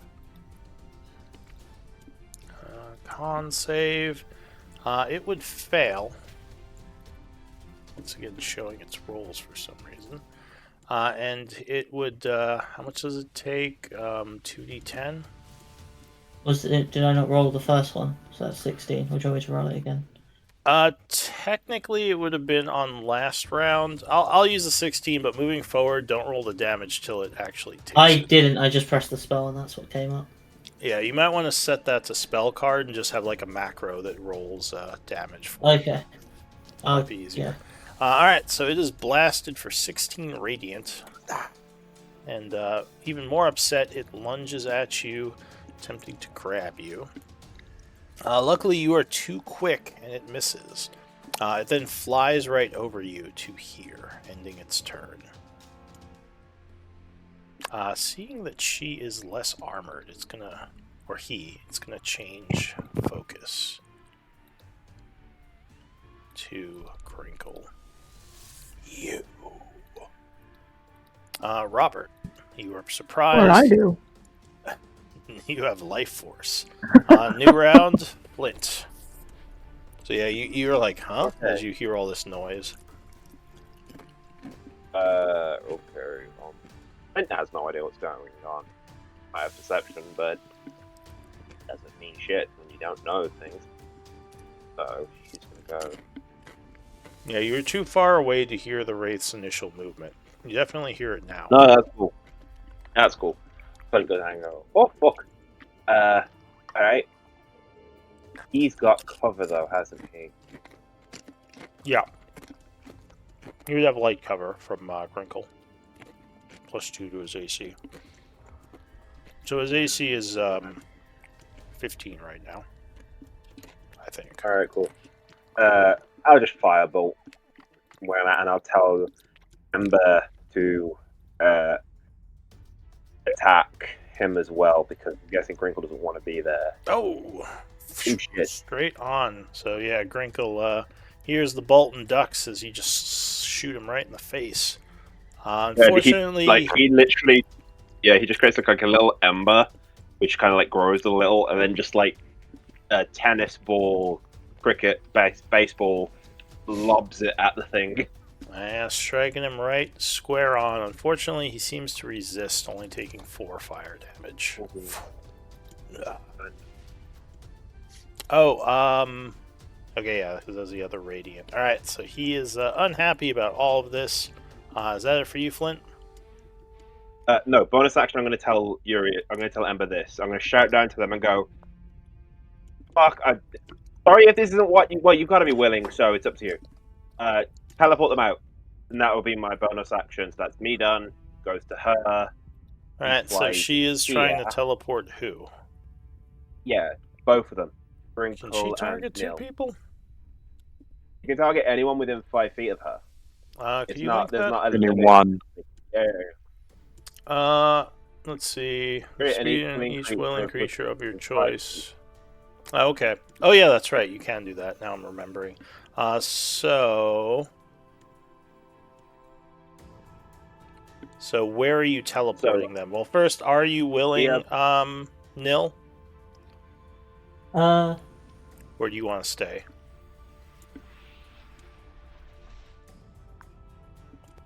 I'm kind of fine. I think Grinkle probably needs to move. More than me. I'm doing it as a Hail Mary, because either you want to move, which it helps. If you don't, then you don't get teleported, and I'm not messing with you. Alright, so Grinkle, do you want to teleport 15 feet? Yes. Alright, Okay, where so do you want to put her? We're teleporting here, so she will be. So Neil, Grinkle will be next to Ember Here. behind Robert. Okay. Yeah. And you said you And stayed. if- You said you stayed, Nil? Yes. Alright, so unfortunately, there is a bad part about staying. Because it explodes as it teleports, and I need a dex save from you. DC is 14. No, so you are not quick enough. The Wraith also attempts to dodge. He is quick enough, so he takes nothing, and you would take 6 nil, as you are scorched by the flames.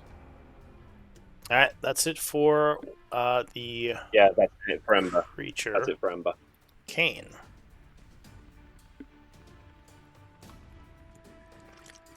Let's see here. Is the wildfire spirit corporeal or no? It's kind of weird. Yeah, I think it does take up a square, so I think it is corporeal. It's like this flaming thing. But she's technically flying. She was technically flying, so. Oh yeah, you can go under it. It's flying up in the air. Great. So I'm She's gonna move only a 5, small, 10. I think. All right.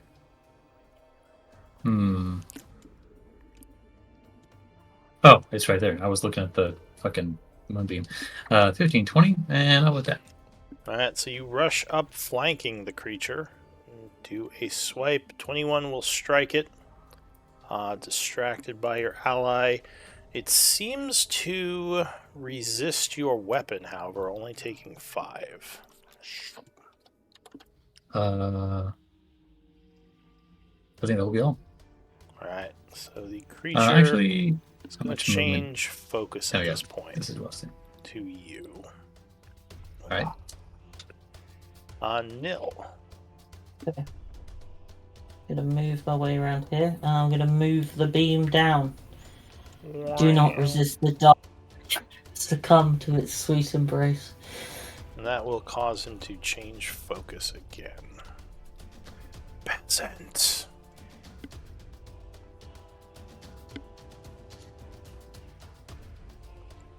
And that's it. So. I didn't mean to click that. Sorry. Like, wait a minute. Nil has bardic inspiration now. Wah wah. Sorry. Alright. So that is it for Nil. Grinkle. I mean, right? Let me actually read. How is it for you right now?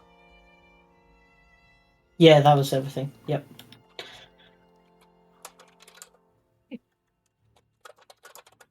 Have you ever mocked a ghost? Me? Well, first for everything.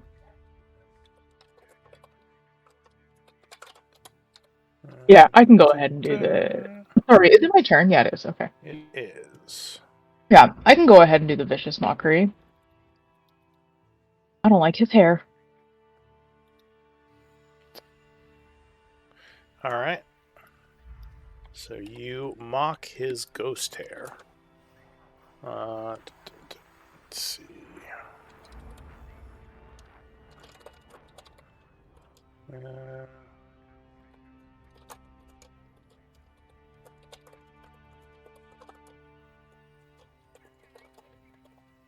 So he has to make a wisdom save.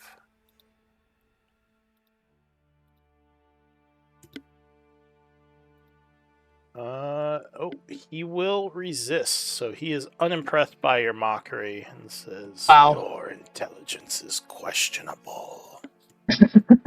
Doing a counter mock, he sasses you right back. It's rich coming from someone with ghost hair. Alright, so the Wraith, unfortunately, starts within the beam. Having to make a con... what's the DC of that? Where is it? It's further up. 13 con save. Alright, so he will unfortunately resist, but take half damage. I'll roll 2d10. Alright, so he takes 9. He is going to fly over you two to here, turn around and attack Grinkle. Or not Grinkle, Nil. Nil. I know stuff. Oh. 24. Youch. So he will strike you, doing 19 necrotic. As he is, or as he withers you, which unfortunately does put you to dying. Now he is attempting to pull the life force right out of you, so I need a con save to prevent that. DC 14. Oh, so you luckily hang on. You are dying, but you aren't life drained as the creature brings you low. So you're prone. I assume like you don't have any way of not dying, right? I don't believe so. Alright, so you are at 0 on your knees as this creature is draining your life force. That's it for the Wraith, Robert. Oh, damn it. That's a pickle we're in. And the moonbeam would vanish. Well, well, I guess I'll just attack it. I don't see any other option. We just have to kill it. Alright, so you slash at this Wraith. A 13 would strike it, that is its AC.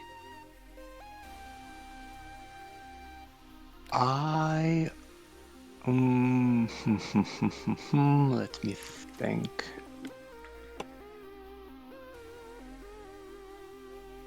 So this one is here, this one is here. I will use maneuvering attack. Okay. I will spend 1 superiority dice and use maneuvering attack to allow Grinkle to move away. Alright, go ahead and link maneuvering attack. Grinkle can move 15 feet now. Alright, and I think that adds damage, right? And that does add damage, yes, exactly. Okay. I don't know where to go. Okay. I'll move, Alright, so that's 16. 16. So he takes half, 8 points, and becomes wounded. And will turn towards you now. I will use bonus action, by the way, to heal.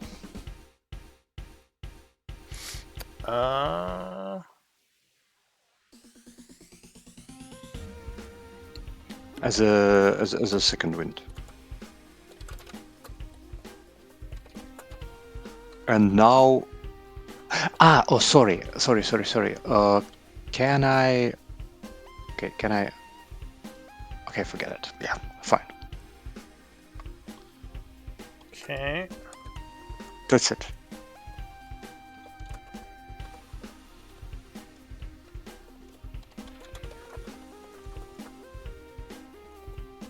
Okay. Alright, so he steps away. Robert's turn is ending. Top of the round would be Flint. You think you hear something approaching from behind. Oh, for fuck's sake. It's a ghast. Fine. It's the guest! Well, I don't know. We probably, if it was a guest, I would imagine we would have heard him trying to break the door that we locked with a piton. So it may be something else. Good point. Right, Sure. did... Oh no, wait. Nil's down. Fuck. Okay. Get this bonus action. Fuck it, we're doing this. Yeah, we'll do this. Flint tells Grinkle, go, by the way, something might be coming behind us. Good luck. He runs this way. he's going to bonus action tell Ember to teleport us 15 feet behind Kane. He's going to hold a Cure Wounds to do it to Grinkle. To do it to Nil. Sorry. He's gonna ready a Cure Wounds? Yeah. So I'm holding casting Cure Wounds for us to teleport next to Nil. Oh, for when she moves him. I see. Yeah. Gotcha. Alright, so you concentrate, holding the healing energies. Will she explode after teleporting? Before teleporting? Or yes. She moves that. Okay. Look. The movement. I'm still getting used to this thing, okay? Sacrifices are required for saving Nil. Is that what you're actually doing? Did you forget about the exploding? I personally forgot. They wouldn't, because it's something that they've been dealing with the whole time. I just keep forgetting she explodes when she teleports. Yeah. But yeah, no, because I can tell her what to do for her action, but I think it's up to her how she does it. So she'll move, teleport, and we move.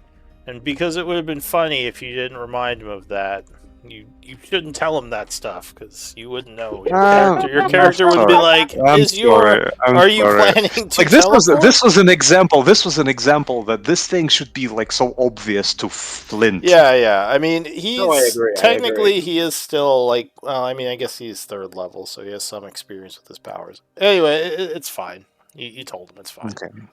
I'm not gonna give too much grief about it. But what are you doing, Flint? We moves on to Flint. Moves on to her turn. We move there. She will then use the rest of her movement to get out of the way. So that will give him an oppie. No, it won't, because we teleport. Oh, you teleported. I see. All right, no, smart. So she teleported us. So we went from my turn, because I'm holding that, to her turn, because her turn's right after me. But we then teleport you. Wait, because you can only teleport 15 feet, right? From where she was. She ended up on top No, of it's from where you are. You can't teleport. It's from where you are, not her, because it says in the description, creature can teleport up to 15 feet. Oh, okay. Then. She says she attacks, I'd use my teleport. There we are, we're sorted. Oh, no, wait, I can, because it's a racial thing, not a spell. So we're good. Alright, so you come here, then she's teleporting? Wait, what's going on? No, I'm using my 11. Oh, you're Eladrin, right, because you have, gotcha. Alright, so you, I don't think you've used this before, have you? Ooh, this is the first time I've used it. So what would this look like? At the minute, my season's winter because of fear. So you kind of, it's really weird considering how he is. But around him, you kind of like see snowflakes that kind of like swirl around and melt, like creating like rain, and he just like collapses into like melted water, and then you just see the water form into his form. The other thing, it's winter. These winter snows. Across the way. So go ahead and link that ability, just so I can remember the wording on it.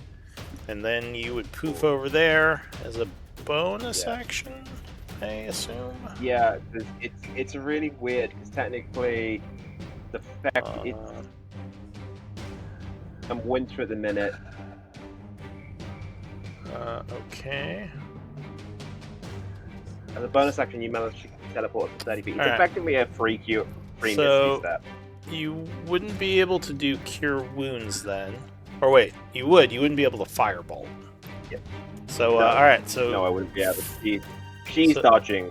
Yeah, so you are healed for 7-0 as he lays his hands upon you, and she is dodging. So you're awake. His Cure Wounds are kind of like fire, so he like touches it and you feel heat just radiate over you. At first you think he's burning Nil, but apparently the flames heal him, which is interesting. Sorry that took so long. No, it's fine. Is it a different color flame, or does it still look like red flame? It's kind of like a golden yellow. It's kind of more like a rejuvenating one than just like a complete Alright. It's more goldenish yellow bit of white in there. Alright, so Flint finishes. So Nil, you are... You're no longer on the brink of death, but you are still prone, and your axe is still on the floor next to you. Because I don't do unconscious. When you're dying, I have you kind of like in a bad position. You can't really do anything. But yeah, you are not dying. All right, Kane. I attack. Hurrah! I miss. You swing downward as the wraith sidesteps, hissing at you. Anything else? That's all for me. All right, Nil. On your knees, you are starting to rise. What do you do? I get up and I pick up my axe. You are badly wounded at this point. The creature looks like it's currently focused on Robert. Attacking it might draw its ire back to you. You have 1 level of exhaustion. What do you want to do? What would Nil do? WWND.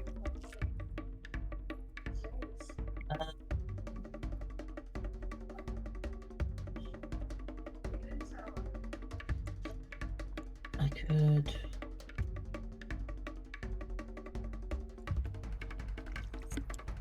I think I might cure wounds myself.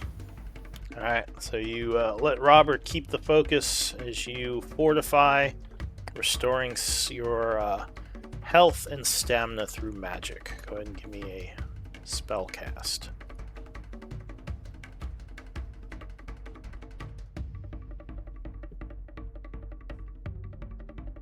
Alright, so you feel rejuvenated as you regain 6.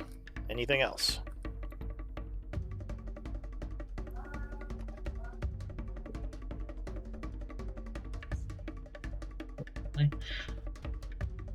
I assume you stood up. Yes, I did. Yeah. Okay. Yeah, that's it. Alright, so Grinkle, you definitely hear something coming from behind now. Am I able to see anything behind me? No, but you hear footsteps. What is your passive? Yeah, with a 10, you would know what it is. You just hear footsteps. Something's rushing towards the group. But I can't see it. No, it has not turned the corner yet, but it's getting close. Oh, I see. You Okay. hear it coming from, I'll say, this area. Okay, but it's just footsteps. It's not like snarling or... So with your 10, all you hear is the footsteps. Your 10 passive. All the high perception people are on the other side of the group right now. Oh, great. Okay, I'm gonna keep that in mind, but I am gonna move over here just so I can kind of see what. There we go. I can see what's going on. And I'm gonna. Yeah, I'm gonna go ahead and. Yeah, I'm gonna take a shot. Alright, so you take a shot at the Wraith as it's about to swing at Robert. 19 would strike it. Your shot hits the ghost, but it doesn't seem as effective as it should have been, only doing 4 points of damage, possibly because he is a ghost and your crossbow is not magic. Oosh. Okay. He gives alright. you a look of anger, but he continues to basically he's going to swing at Robert. Anything else? No, that's everything. I'm gonna stay here and just keep an eye on whatever's gonna be coming around that corner. Alright, so the Wraith lunges towards Robert. Luckily, you are quick and jump out of the way, keeping your body far away from that hand that you saw grip your ally and try to drain his life. The Wraith will then end its turn. A moment later, a familiar creature is going to rush around the corner, getting to here, then dashing. It runs up at the fire spirit, ending its turn. A moment later, another one follows it. Rushing past the fire spirit, going to Grinkle with its dash. She doesn't get opportunity attacks, does she, Amber? I don't think she does. Alright, so that's it for the ghouls. Okay. Bottom of the round, Robert. We have to finish it. Robert will attack the ghoul. Oh, not the ghoul, no, the wraith. Wraith, alright. So you attack north with flank. +2. Distracted by your ally who just rose up. Yeah, 16 cuts into the wraith. I will use another superiority die. I just want to maximize the damage as much as possible to kill it. Okay.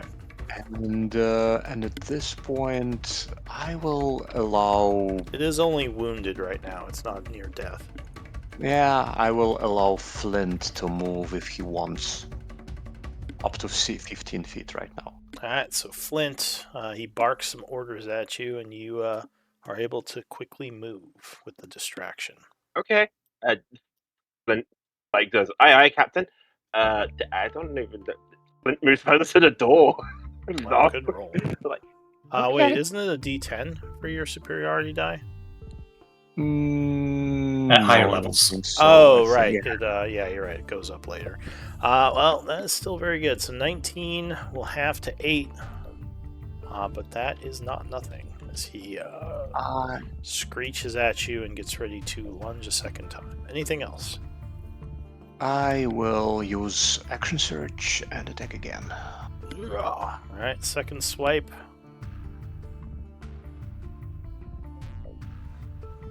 Oh, yeah, 14. Luckily, with the distraction, that will hit. Cutting through him again. Let me read maneuvering attack, and so I understand correctly. So when a creature moves, it doesn't get attack of opportunity, but only from the creature I attack. Yeah, it's basically like Or- you're distracting it. Yes. Okay. So if, for example, I allow Grinkle to move right now, he would still get attack of opportunity from this guy Yes, exactly. because I'm attacking this guy, right? Yep. Fine then. I will do this again, and this time I will just maybe Kane wants to move, so I'll give Right. him a movement. So, In fact, giving I Kane will. the opportunity to maybe get to the back or something. Yeah, that's what I thought. Yeah. So I'll you pop right down here. move down underneath the flame spirit, seeing these two jerks. Okay, so how much did you hit for? Right, so 6, 7, 8. 8 points, and that would put the Wraith to very wounded. Plus the 2 for the superiority attack. Yeah, that would I think be 9. 6. No, it'd be because half of 13 is 6, then 3 becomes 1. No, so it is half of 6. It's 16 plus 2. Oh, yeah, I guess I can add them so all it's up half of first. 9. Yeah, 'cause it's one instance, yeah. Alright, sure. Yeah, so another 1. Got it. Alright, yeah, it is wounded now and very, very angry at Robert as it is getting ready to try to grab you. But new round, Flint. Okay, technically Amber is on top of Kane. Ben's gonna shout down and go, "Do you three want to get teleported anywhere?" I'll wait for Robert, and I'm not sure he'd answer. Alright. Is anyone answering? Nope. Well, I answer. Yeah. And I say, nope. Oh, that's, No, that's wait. confusing. No, yes, Let's no. just kill the wraith. Okay. Yeah, that's not. Alright, fine. Okay. Bonus action. Flint tells Ember to fire on the Wraith fire on the enemy. So she'll Alright. go for the Wraith if he's up. If he's dead, she'll go at one of the balls. I'm going to firebolt the Wraith. Alright, 16 would strike it, even with Nil in the way, hitting it for 4, and it is indeed still alive. Cool. But that's my turn done because it was going over to Ember then. Alright. She stops darting. So that is it She for. does same seed. So she kind of like takes from her hair. She like does you know when a woman has a shower and she like pulls her hair all to the one side? She does that, takes her hair into like a fireball, and then lobs it at him while she's shouting abuse at this thing because she hates them. Oh, and yeah, even with disadvantage, that would strike. That's 2 plus I think 2. All right, so it Why is would there be a disadvantage? because it's got Because she's within melee 5 feet of- attackers. yeah. Yeah. Is it? But she's not attacking him. Is it only if you attack someone in melee range, or if anyone is next to anyone threatening Anyone. you and you try to do a ranged attack, it's disadvantage. But that would be 4 fire, which would be 2 fire. The Wraith is still up. Yeah.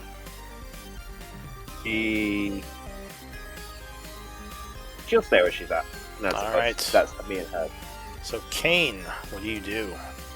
All right, so these 2 ghouls here, do either of them have a clear heading? I know you said they just kind of like rushed in here. Yeah, so this one was going for Grinkle. This one was going for the Flame Spirit, but seeing you, it's going to change focus. All right, You perfect. look In more that, living. I certainly do. In that case, I am going to swing at the one that's currently going for Grinkle. Alright. So you come rushing up, slashing your sword. Maybe Grinkle ducks down as you do. 21 will strike the creature, doing 9, and definitely getting its attention. Excellent. And that'll be all. Alright, Grinkle. Yeah. Hit me. Hit me. Yeah, you clicked twice when it was my turn, so it's actually Nil's turn. Alright, Nil. I knew that. That's fine. Yeah, that's fine. I suppose it's time to try and finish this up. I'm going to try and hit him with my axe. Alright, you bring your axe down upon the distracted... Oh, but no, you completely miss clanking against the wall. Alright, anything else? No, that's it. Alright, Grinkle. Yeah, I'm just looking at my color spray. So it's blinding? If it hit? Yep. I believe so, yes. Interesting. Okay. I'm gonna go ahead and do that on this guy here. I'm able. So you, spray him right in the face. Yeah, as he's about to lunge at your buddy, your ally Kane, you blast him with color. Excuse me. Oh my goodness. Is that right? Well, it's not just the HP that it would affect. It's right. Yeah, that's right. Yeah. So... That's so much. Let's see. So 15-foot cone, but you just targeted him. Yeah, so that would definitely affect him. So sounds blinded. Alright, so yeah, he is definitely blinded. You spray a bunch of color in his eyes. Yeah. And then I'm going to... How far can I move? Oh, just pepper sprayed him. Yeah, 30 feet, that's right. Oh. Is Bad this too far? That is 20 feet of movement, I believe, so you're fine. Okay, yeah. I'm gonna go there. That's perfect, actually, for me. I'm just gonna go there. It is worth knowing, and I only mention this because you're new to D&D. If you run past the Wraith, if you enter his reach and then leave his reach, you will get an opportunity attack if you run past him. So you might want to either stop next to him or go somewhere else. Yeah, you know what? I'll stop next to him. That's okay. Okay, just hoping. And he it. does look like he is distracted by Robert at the moment. All right, so anything else? All right. No. So the Wraith is going to lunge at you again, Robert. 22. So he caught you off guard that time, striking you for 25 necrotic. As he drains a bunch of life force, and I need that con save, DC 14. Oh, wait, he blessed? You are blessed.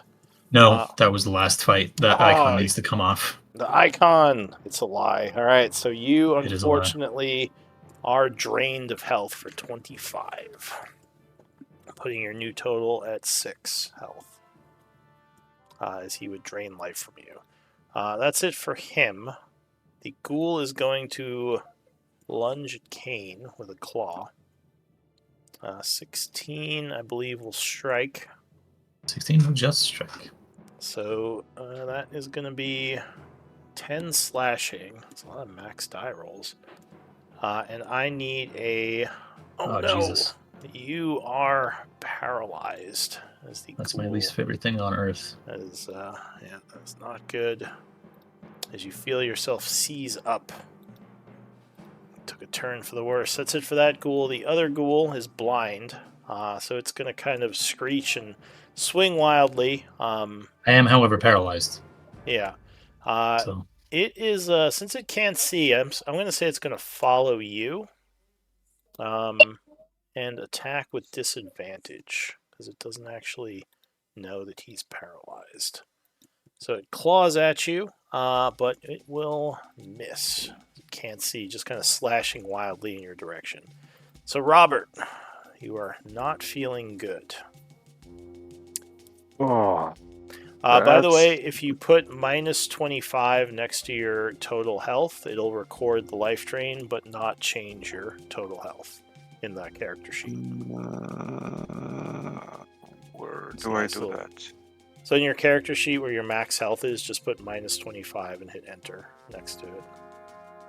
Oh. Here, I'll show you. Where is it? So your max health, 31 minus 25, like that.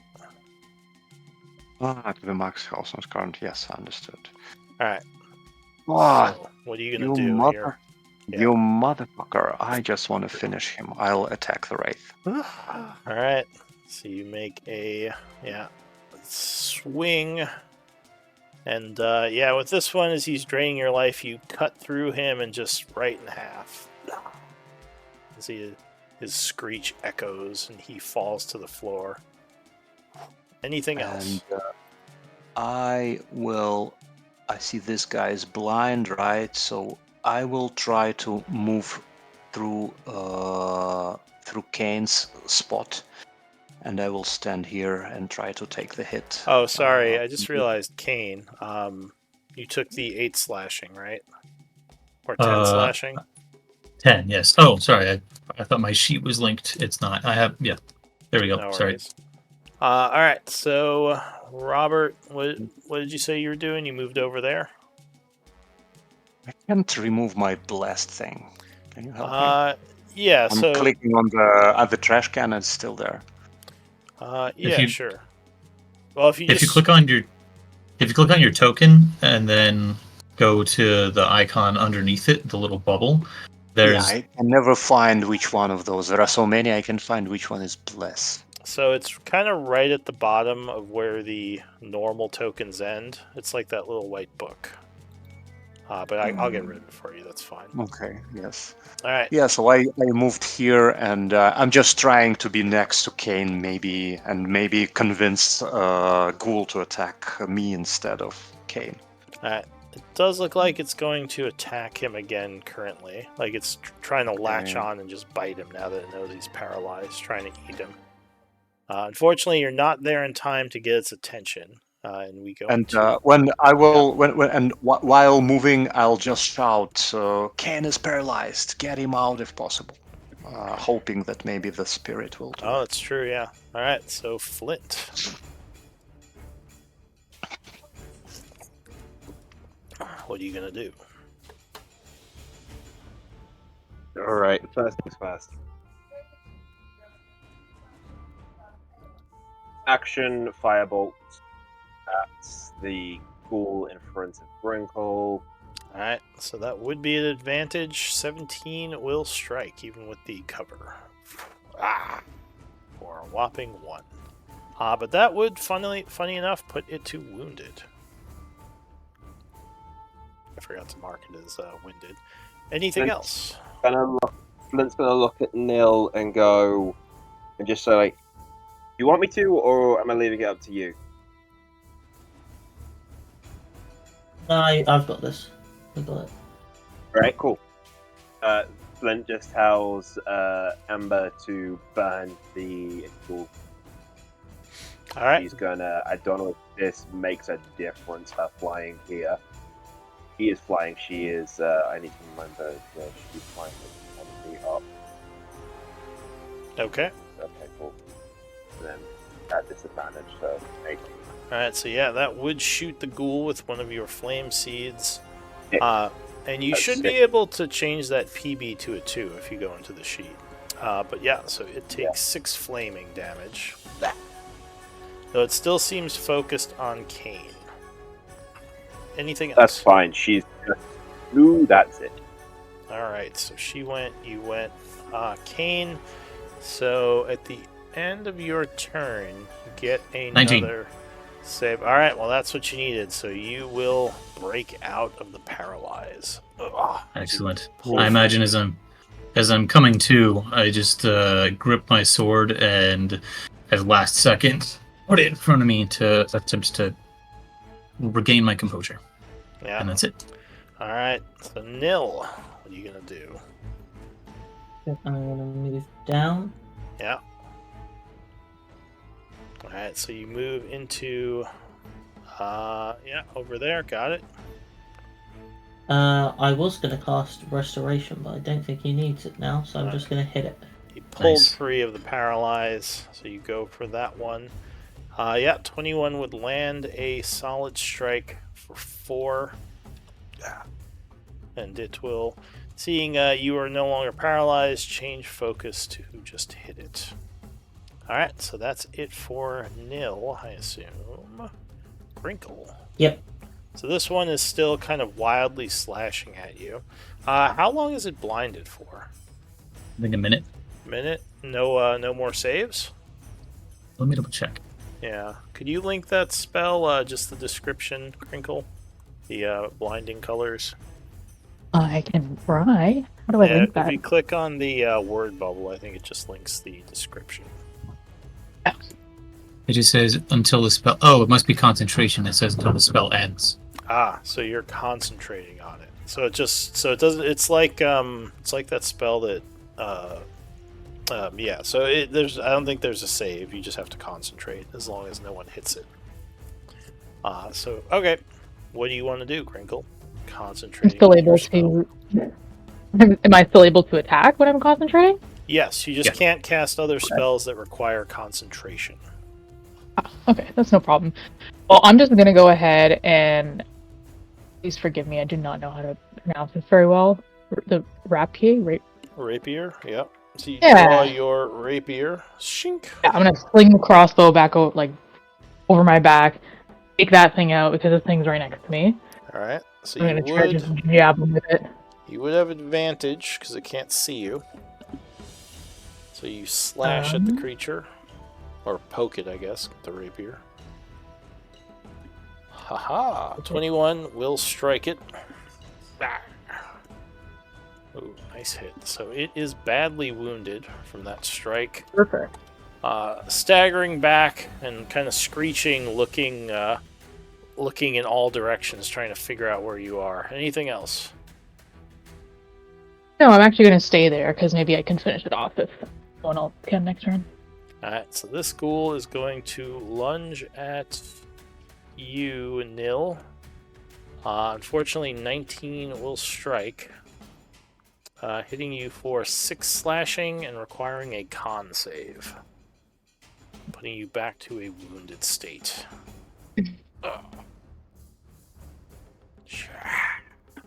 Oh no!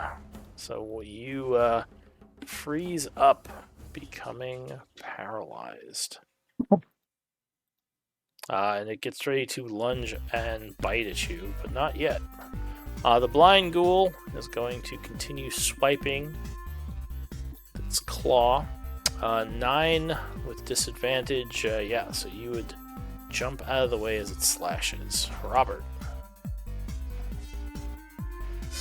Well, I guess the only thing remaining, I will. Okay, let me see.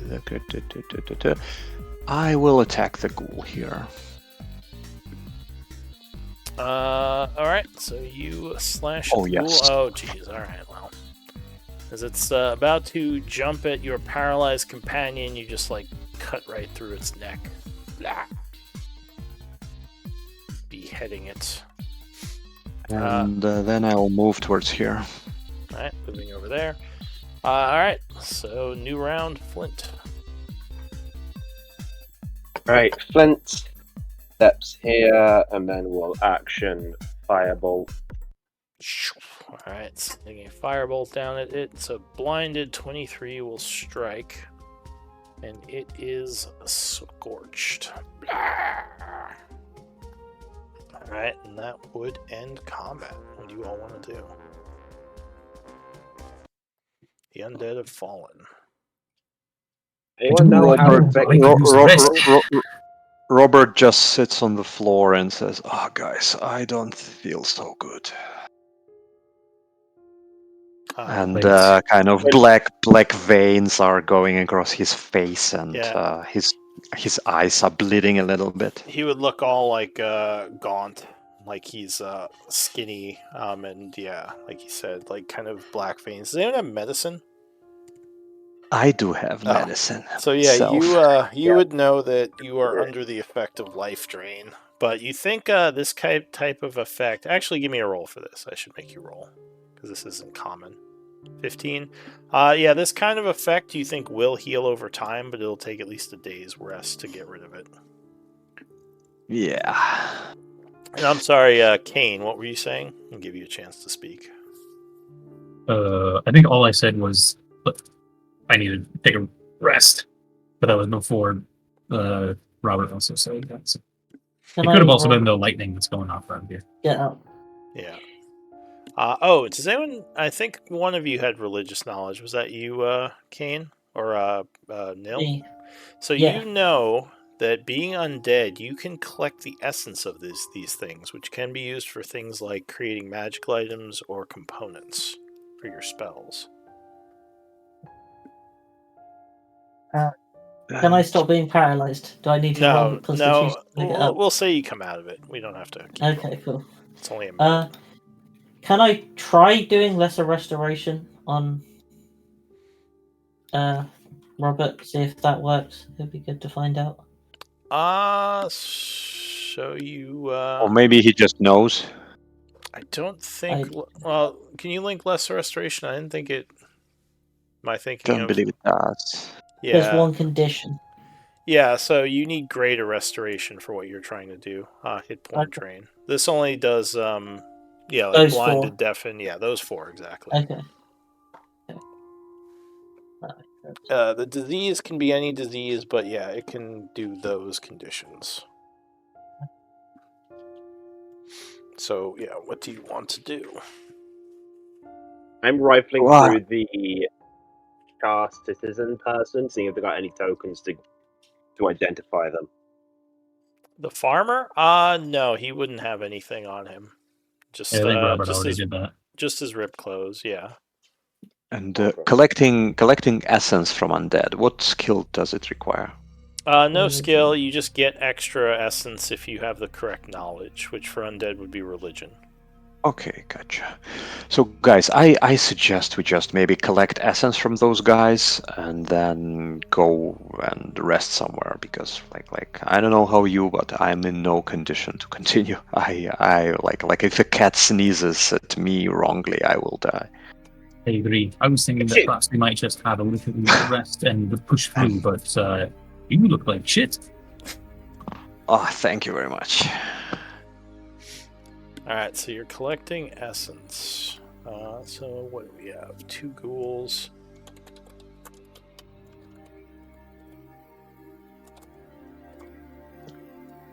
So there's Maho, which is a measure of the amount of magic potential. And the CR measures how powerful the essence is. So higher CR essences can be used to make more powerful magical items. The Maho is basically like the more it's more quantity, whereas the CR is kind of the power level. So who's taking that? Well, whoever collects it, I guess. Then I guess that would Neil? be Nil, yeah. Yeah. So that would be When Marvel. One. Ooh. yeah. The Wraith essence is very powerful. Do we have to track? Okay, and do we have to track where Maho comes from if it is same CR? You don't have to. Certain things, though, like if it requires undead essence to make, you would need it to be pure. So if you mixed it with like genie essence or like a bunch of other essence types, you wouldn't be able to use it for certain things. Okay. So yeah, like higher Maho stuff, like is better to keep separate. Ooh, this one is good. What? Well, we will see. Or higher But yeah, CR. I guess we just go up and camp somewhere not far from here, just to try to pass the night and maybe return in the morning. You did open that door. Oh wait, no, you were about to. That's right. So you're not sure how safe that room is, but yeah. If you want to risk it. I'm fine if you guys want to risk it. I'll just stay a little bit behind. Perhaps we at least take a look and see what's in there. If it looks defensible and like we could stay the night, then maybe we give it a go. If not, by the way, we don't. By the way, did we? I remember last game we gave someone a short bow, right? We were discussing that we could use short bow instead of a light crossbow. Was it Crinkle? Yes, maybe. I think it was Brinkle because we got the elven arrows from McDonald. Yes, those exactly. won't work with a crossbow. And I think we did give him short bow, and in case we see another guy like that, because it seemed like our weapons were not effective, we could try those arrows on him. Because at least I think they are more effective. At least the elven magic should help us in this regard. We have the opportunity to take a break between fights. I can also channel the power of my god to help me push past those defenses, but only in about a minute at a time. So, yeah. Right. So. If you go and check this door, Kane, it does seem to be locked as you attempt to open it, but it just will not open. Anybody good with locks? I'm not the one. Yeah, I saw Grinkle was doing it before. Yeah, I can try. All right. Alright, so I'll say you can use int or dexterity to pick the lock for the lockpick roll. If you click on your tool, it should ask you what ability you want to use. This lock doesn't look terribly difficult. It's an old door, and it's kind of like a just normal skeleton key, so it would just be like a DC 10. Yeah, I mean, I'll do dexterity. Okay. And you said, so there should be a tool button you can click on. Above languages. Yeah. One of them should be thieves' tools. Oh, You said, I have thieves' tools in my like an item. Yeah, but there should I think there should also be Yeah, so I see it. Bottom left Alright, yep. Yeah, I'm just blind. I see it. Yeah, no worries. And we'll do dexterity. There we go. Alright, and they said a D4, because someone said guidance. Though, it's going to be tough to get what you need.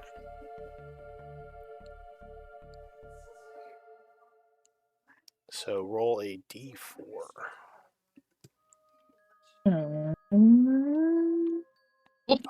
I'm sorry. I mean, that was an 8. So if you go to the dice button on the left side, you can click it and then just click on the D4. Oh, No, that's okay, right. That was nil. Yeah. I'll just show you how it's done. You want to do it exactly like that? So if you just do it like that, you know, I mean, a D4 is a D4, am I right? I mean, you say Sure, nil casts a spell. Fine, that would be enough. Click. All right, so you say open. dice button, but I don't know what that means. It looks like a D20. It's on the left side of your screen. at the There's bottom like of the thing. Oh my left. gosh! I was looking at the character sheet the whole time. I was like, I don't know what you're talking about. Yeah, it's. Oh On my gosh. Okay. The main. Sorry, a D4 screen. you said. Yeah. Got it. Oh well, Doesn't look at matter. that. Holy shit, it's 4. So I guess the fates have spoken, and the door will open. Looks like some sort of old crypt that was converted into a lab, but I just realized we are over, so why don't we end here as you enter this room? And I'll tell you about it next time. Let's do MVP votes. Yeah, when we long rest, I've got to remember to do Goodberry. Good game, everyone.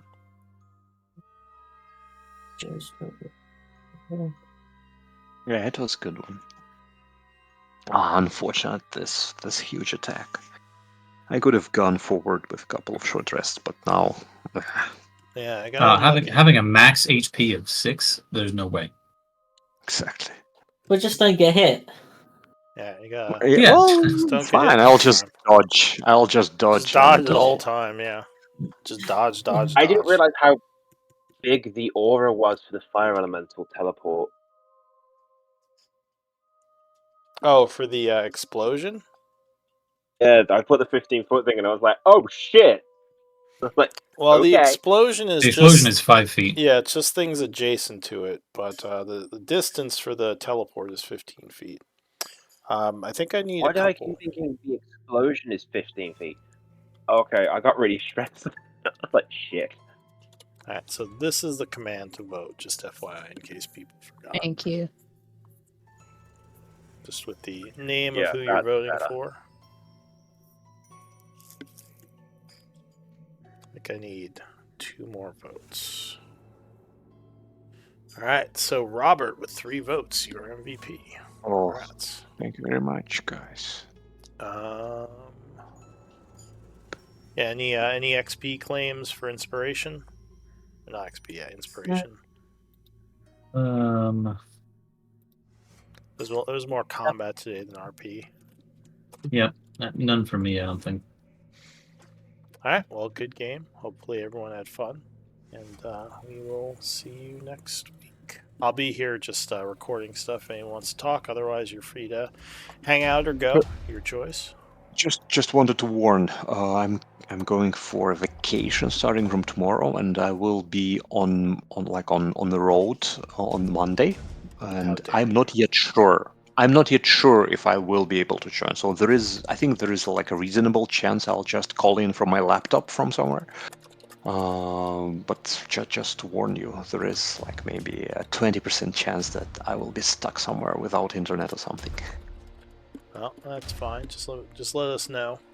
Yeah, You know. I'll let you know like next Sunday probably if I'm gonna make it. All right. Yeah, that's fine.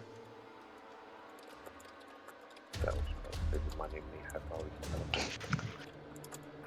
Yeah, but since we're ending, like I wanted to reflect, and I really liked this game. Like I think we had a couple of very interesting fights and pretty good decisions. I think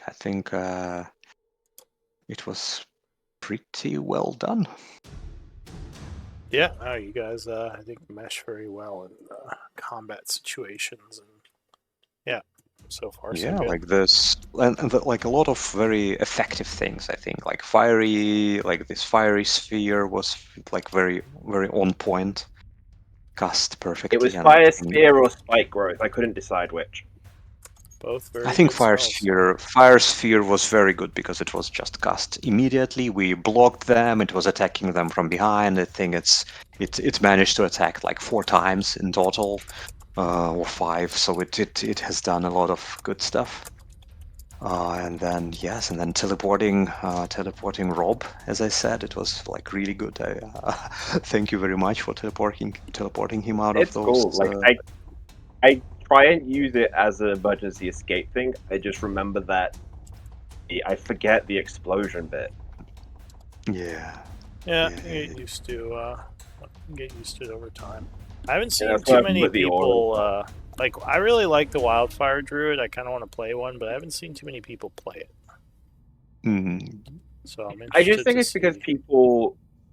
Yeah, I think it's just because of because of the fire basis thing. A lot of things get immunity. It's a bit that way, but no, it's cool.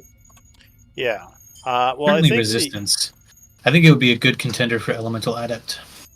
Yeah, I think I'm taking Elemental Adept. I was more That's like level 4. the fire thing is cool flavor. I really like the utility of like an at will teleport. I think you could do a lot of fun stuff in combat to position. You know, obviously the balancing factor is that you blow up when you do it, so you have to, get used to positioning in ways where teleportations aren't going to blow up your allies. How long does how long does the spirit last? Like an hour? An hour. It is so actually. It is so wonderful to have this at will teleport basically for 1 hour. Yeah, because not too many things have that. Like this, and I think the Echo Knight, which I'm still not the biggest fan of how it's balanced. Shadow Monk. But this one is totally vanilla and valid. Yeah. Yeah, I forgot about the Shadow Monk too. Yeah, Shadow Monk has it, but it's only in darkness. So it's and this one affects other people too, not just the character. Yeah, this one he can teleport anyone within 5 feet of her when she teleports. Yeah. So it does kind of work good because I can take anyone. We could teleport like through a door. Like let me check something because that is a thing I think I can actually do. No, I can't. I can't go through a door.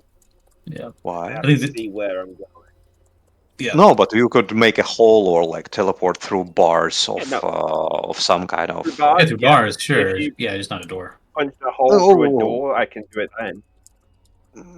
There are ways. I think it is still very useful. Yeah. Very useful, like to through a crack in somewhere.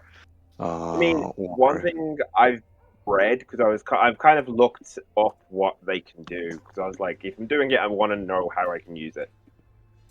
One thing people have done is when you're in a fight and you have the frontliners, they will tell their wildfire spirit to hold their fiery teleport for when they get attacked.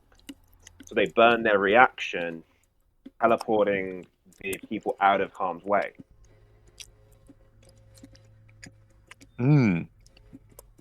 Which I am possibly going to use, but at a point where I think it would help. And it's just one of those things of it's cool things to have in mind what I can do. Yeah, it could work, but I think it is still like maybe also more useful. Teleporting feels like more squishy characters out of harm's way.